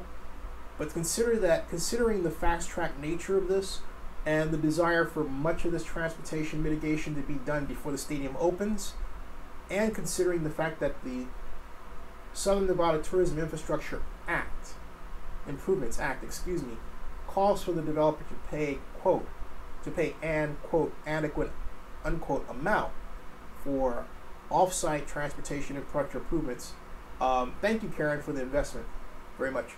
Considering that, the Raiders are going to have to pay. Yes. So Kevin KD, Kevin KD asks, So the Raiders can easily be paying over $1 billion worth of offsite costs. Yeah, that's right. Well, I estimated the cost at $450 million, and I'm going to stick with that because you have one interchange. Actually, there's 3 interchanges proposed. Each interchange alone costs $200 million. There has been talk of extending the monorail closer to the stadium. It costs $100 million per mile to do that alone. So if you're talking about 2 miles of extension, okay, that's $200 million. And that's conservative. Even if it's just 1 mile, that's $100 million. Then the Raiders have to buy the land for parking. If they want to use Bali High, my estimation, you're looking at $53 million when you include the pavement, repaving, and road installation has to be done in the parking. So you're looking at $153 million alone right there. That doesn't include the number of streets and roads that have to be repaved, sidewalks that have to be installed where there are none, and the other requirements laid out here. That doesn't include water reclamation as well. And of course, there's the FAA adjustments which we know nothing about. So, yeah, this is going to add up. It's already adding up. So we've got, now, Jacob P says, so with all of those new projects, won't Mark be forced to abandon the idea due to possibility of bankruptcy? That's up to the NFL and Bank of America. But I can tell you right now, this project has more infrastructure problems and more infrastructure requirements than any stadium in NFL history. I can say that straight out, with pure confidence. I have never seen any NFL stadium that called for that much adjustment to the existing landscape and existing surrounding environs as this one. It's a tall order, okay? So, and Ryan says, I agree with you, Zenny. Ryan, invest, please. Now, Crawford asks, with the Oakland proposal, the city would pay for infrastructure. With Las Vegas, the team would have to pay. That's right, Crawford. Essentially, you could look at it from a comic standpoint. You could say that basically the Raiders are being forced to pay in Las Vegas for what they asked the city of Oakland and the county of Alameda to provide. But get this, we already had it. In fact, it'd be cool to make a comparison chart of infrastructure differences between Las Vegas and Oakland. Oakland, all the infrastructure considerations were on-site. All on-site. There was nothing off-site that had to be done. No widening of a freeway. No new interchange. No new street line side. No new street light. Why? Because the Raiders have already played host to nearly 60,000 people at the Coliseum. And of course the A's have attracted just recently 46,000 at the Coliseum. And we've had days where we've had both Raider games and A's games, and of course events at Oracle Arena. And everybody has used different modes of transport. Some people would walk over from the hotel, others, hotel complex on Hagenberger, others would take BART, others would drive. We don't have to add $1 billion worth of new infrastructure to handle anything. They do. So, they do. As Maurice Keith says, infrastructure. The irony. And Corvette suggests that Mark Davis sets up a GoFundMe page. It's a good idea. Jim White Progressive says, I'm wondering how hideously overpriced does this project have to be before other people in the Raiders franchise say it's time to pull out of the plug on Vegas. Jim, that's the question of the day. And I think we're going to get a good answer to that question this week, particularly at the August 17th Las Vegas Stadium Authority meeting. Okay. Mr. Rivera asks, will their egos allow them to pull the plug on is the question. You know, I was thinking about that. I'm not sure if it's so much a matter of ego as it is relocation fee. If they pull the plug, it's a relocation fee that does not have to be paid, that the other NFL owners don't get when they've already theoretically collected two. The Rams and the Chargers, right? The Raiders are next. So, the unknown question, the question with the unknown answer is,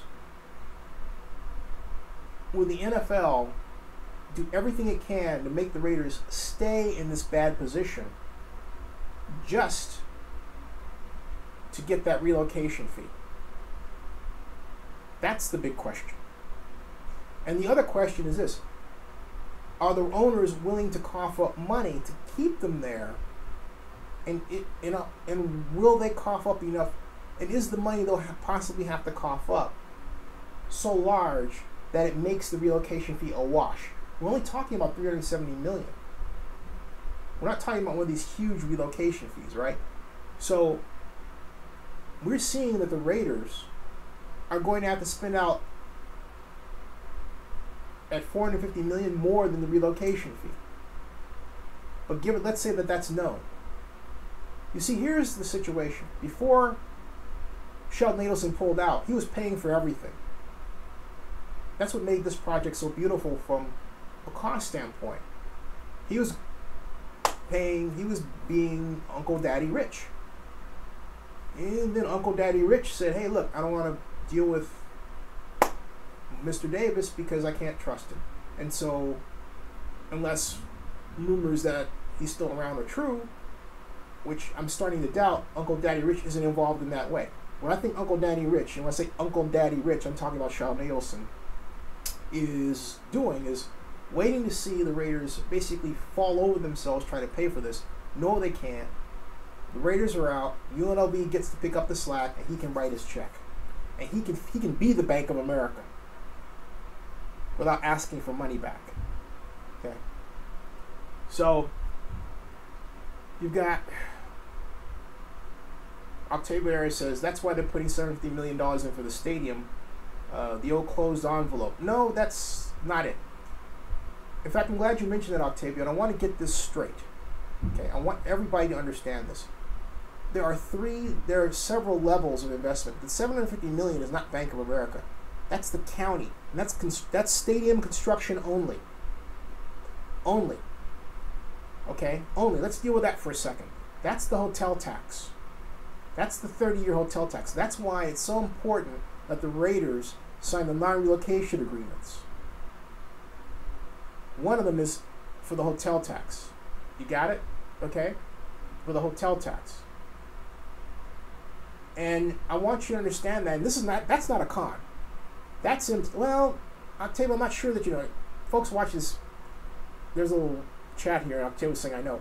But when Octavio, who's one of my investors, he has a tendency to ask a question here that makes me think that maybe he doesn't exactly get the role of the hotel tax, which then produces the proceeds.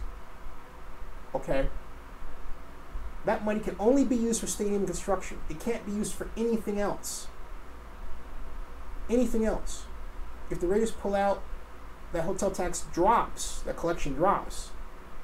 But the provision is in place for UNLV to take over the project. That drop dead date is May 16th, 2018. All right? The reason why the stadium is owned, or to be owned, by the Las Vegas Stadium Authority and Clark County is because they are the holder of the bond issue, not the Raiders. That is Stadium Municipal Bond Financing 101. Because some people have, and I'll be honest with you, stupidly said, well, the Raiders can hold on to the land and they can do the stadium without them. No, they can't. Because then they can't get the $750 million. The bond issue is not written to allow that. And so when I hear comments like that, I'm going to say, That's stupid again and again and again. And I need for people to understand that. If you don't want to believe me, fine. But do the research regarding municipal bonds and stadium financing. Read them. We're in a society where people do not read. Okay? So, and Las Vegas is not paying for infrastructure. It's the county. It's the county through the state, which leads to this other point. The state of Nevada is under something called Dillon's Rule. What is Dillon's Rule? In a Dillon's Rule ran state. The legislature and the governor set the tax rates for all the counties. That's not true in California. California is ran under something called Home Rule. Home Rule. And even with the passage of Senate Bill 24 in Nevada in 2015, which allows the county to have some say over taxes in emergency situations, it's still Dillon's Rule. I say all that to say this. When the Southern Nevada Tourism and Improvement Act was passed by the legislature, it imposed a tax on the county. The county passed the hotel tax November 2017. But there was an original provision to have a tax increment financing district, thereby allowing the use of more local public money established by the stadium authority. But there was a feeling that it was too much money, public money going into the project already. And then Sheldon Adelson and Las Vegas Sands Chief Operating Officer Rob Goldstein stepped forward and said, "Don't worry, we'll write the check for everything." But they're gone. They're gone. The mainstream press stupidly put out, okay? All right? Stupidly put out that Bank of America was going to replace Sheldon Adelson. That was one of the stupidest reports I've ever heard in my entire life. Because Mr. Adelson was putting in his own money, and as a consultant who's working on the project, who's been an informant to me for some time, told me it was a gift. Adelson then turned around and thought maybe I should get something out of this, and that's why the low ownership stuff conversations happened last fall. All right? But Sheldon Adelson's worth $30 billion. $30 billion with a B. This entire project was, for him, and he says, a rounding error. So, people who come up and said, well, UNLV doesn't have the land, that's wrong. It has to be turned over to the stadium authority for this thing to go. If the Raiders were to try to hold on to it, this whole deal would collapse like a house of cards. They are in no position to do that. If the Raiders don't sign the non-relocation agreements, they do not get access to the Bank of America money, nor do they allow, although they don't cut off, they don't allow a favorable rate for the county bonds. The county bonds would still go because they're there, right? It's already been established by the legislature. The county bonds are there. But if the Raiders pull out, the tax rate reduces to 0.5%. It's still collected.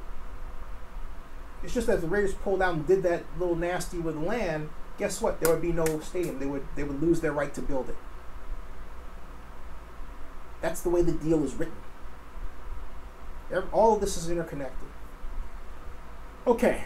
Jacob P says, I would love the Raiders to see the Raiders try that. And Maurice Key says, $650 million in bank loans and infrastructure costs exceeding $200 million, basically making $750 million a wash for the Oakland. Missing something. There's 750. There's two types of financing here. There's $750 million that's floated by county bonds. The $850 million and up is for the Bank of America. There's two. The stadium construction is governed by the $750 million. The rest of the stadium construction is governed by the $850 million that the Raiders want to draw from Bank of America. But what's happening is that the cost envelope that was covered by those two financings is being encroached upon by these additional off-site transportation and non-transportation costs, some of which we know, most of which we do not know what that is. And that's the problem. But you have two primary sources of financing. Got it? Thank you. Maurice Keats says he's got it. The county bonds and Bank of America. $750, $850 million. Those are the two primaries. Those are the two primaries. All right? Yeah. $200 million put up by the NFL.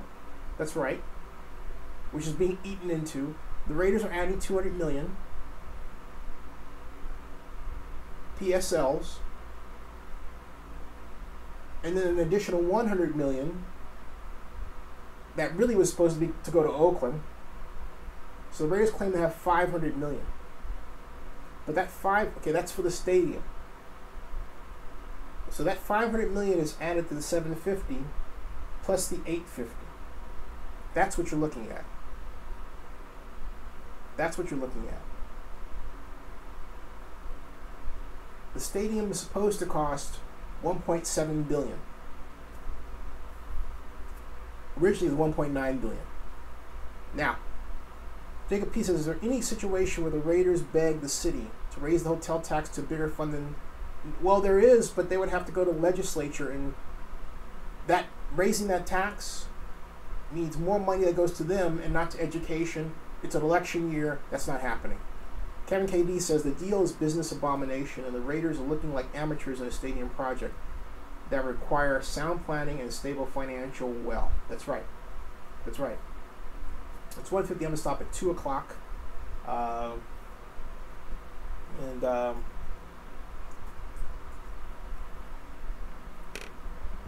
Gen Y Progressive says, last year, NFL ratings were down 8%. If they're bad this year or worse, do you think they will have any impact on this relocation? You know, I don't know. I honestly don't know. I'm not going to flip and say no. But I can't. Since the NFL television contracts are set in stone, and that governs what the teams make, the answer is no, it doesn't. Here's why.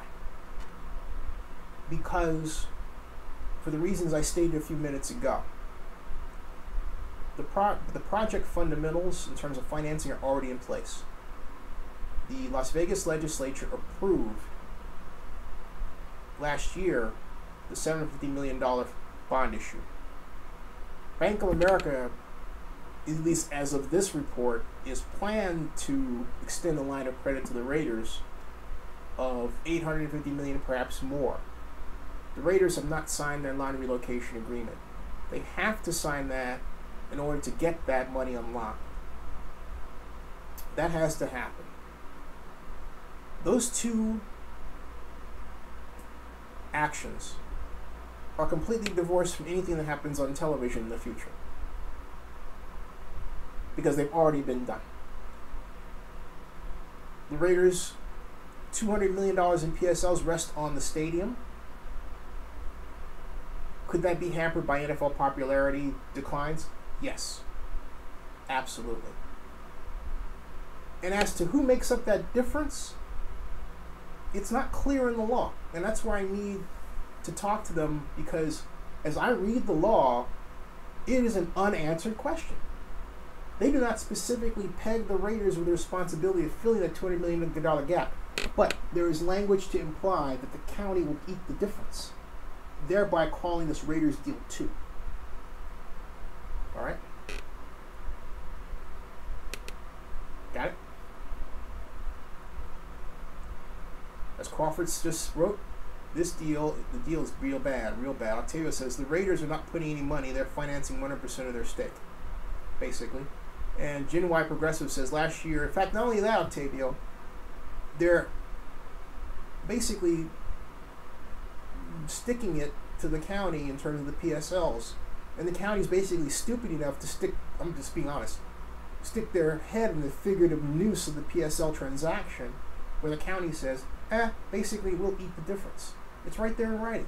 I want to break that one out. So, Ryan Stewart says, should pay Bank of America like right now. Yeah. Octavia says, but all agreements can be binded together. I have no idea what you mean, Octavia, at all. Jacob P says, how high are your doubts that all the papers don't get signed before the deadline? There are two deadlines. It's a good question, Jacob.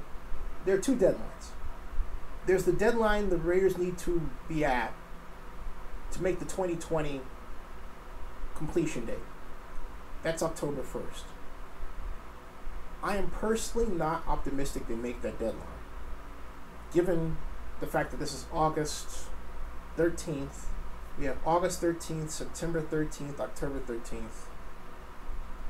And you have to either fast track the meetings.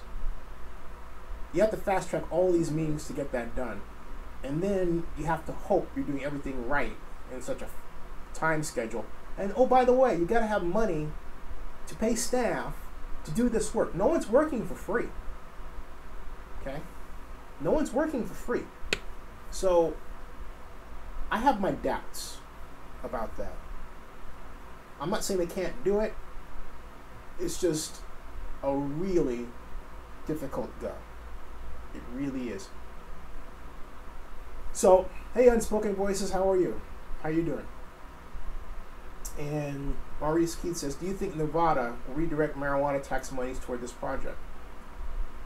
Given their educational lead, I can't see that, no. Because I don't see where this stadium is that important to enough people that happens. Right now, the only organization that's really interested in this deadline, the first one, is the Raiders. And not only that, Las Vegas and Nevada and Southern Nevada are enjoying a sports renaissance. They got professional soccer.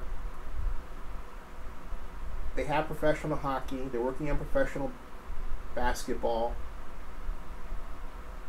And my personal observation is the richer they get, less important this specific type of project is at this juncture. And I'm not saying it's binary, either shut it off or shut it on, but I'm saying it is a situation where the Raiders can be quite literally dealt out of it and replaced by some other team within a more reasonable time frame and plan everything out. You know, get a combination of government money and private money, and then take over. And not only that, if that happens, Sheldon Adelson, maybe if it's true that he doesn't want to deal with Mark Davis, so happy that Davis is out of the picture, he starts to write that check again. That's quite possible. And that's what the Raiders have to watch out for. This is not a good situation for the Raiders at all. It's 157. So, Crawford says, Nevada can't forget UNLV. I'm going to stop at 2. Harry Flores says, Zinni, how will Mark Davis spin it if he decides to cancel? He's in a great position. Oakland is one of the richest deal markets in the world. It's in the Bay Area. A Chronicle article just came out 2 days ago that talked about the difference between Northern California and Southern California. Do you realize the San Francisco Bay Area is quite literally carrying the fiscal weight of the state of California? So the Raiders are setting this up at the wrong time. In Oakland, they don't need to spend this kind of money. Okay? In Oakland, the Raiders don't need to spend this kind of money at all. And so, hello from Farmville. And it's 1:58, 2 minutes to close for tonight. And it says, Joe White Progressive says, that's funny because Sheldon Adelson is 100% against marijuana legislation. Yeah, I understand that one. And Jacob P. says the Russell Road site is a better venue for basketball or soccer. And then Octavio says the NFL said they did not want Adelson involved. And it's 1:58 going on 1:55. Folks, I'm going to start saying good night, even though there are now 40 of you who've tuned in at almost 2 in the morning. But we'll be back tomorrow. Godfather Grizz and I will have our regular Monday show. And good night, Jacob P. Thank you for participating. And by the way, folks, invest on the way out, please. And big Mr. Christensen says, I don't understand why Bank of America will lend money to Mark Davis when he owes Oakland parking money. Those are two different separate matters, Karen, Ms. Christensen. And the basic simple one is that the Oakland money is 900,000. Bank of America is 650 million, and you're talking about the cashier being involved with developing a new stadium, among other things. That does not mean there aren't other fiscal problems with this. Okay, I will go to sleep. Good night, everybody. Godfather Grizz show very soon tomorrow. See you guys later. Thank you for tuning in, and thank you for your investments.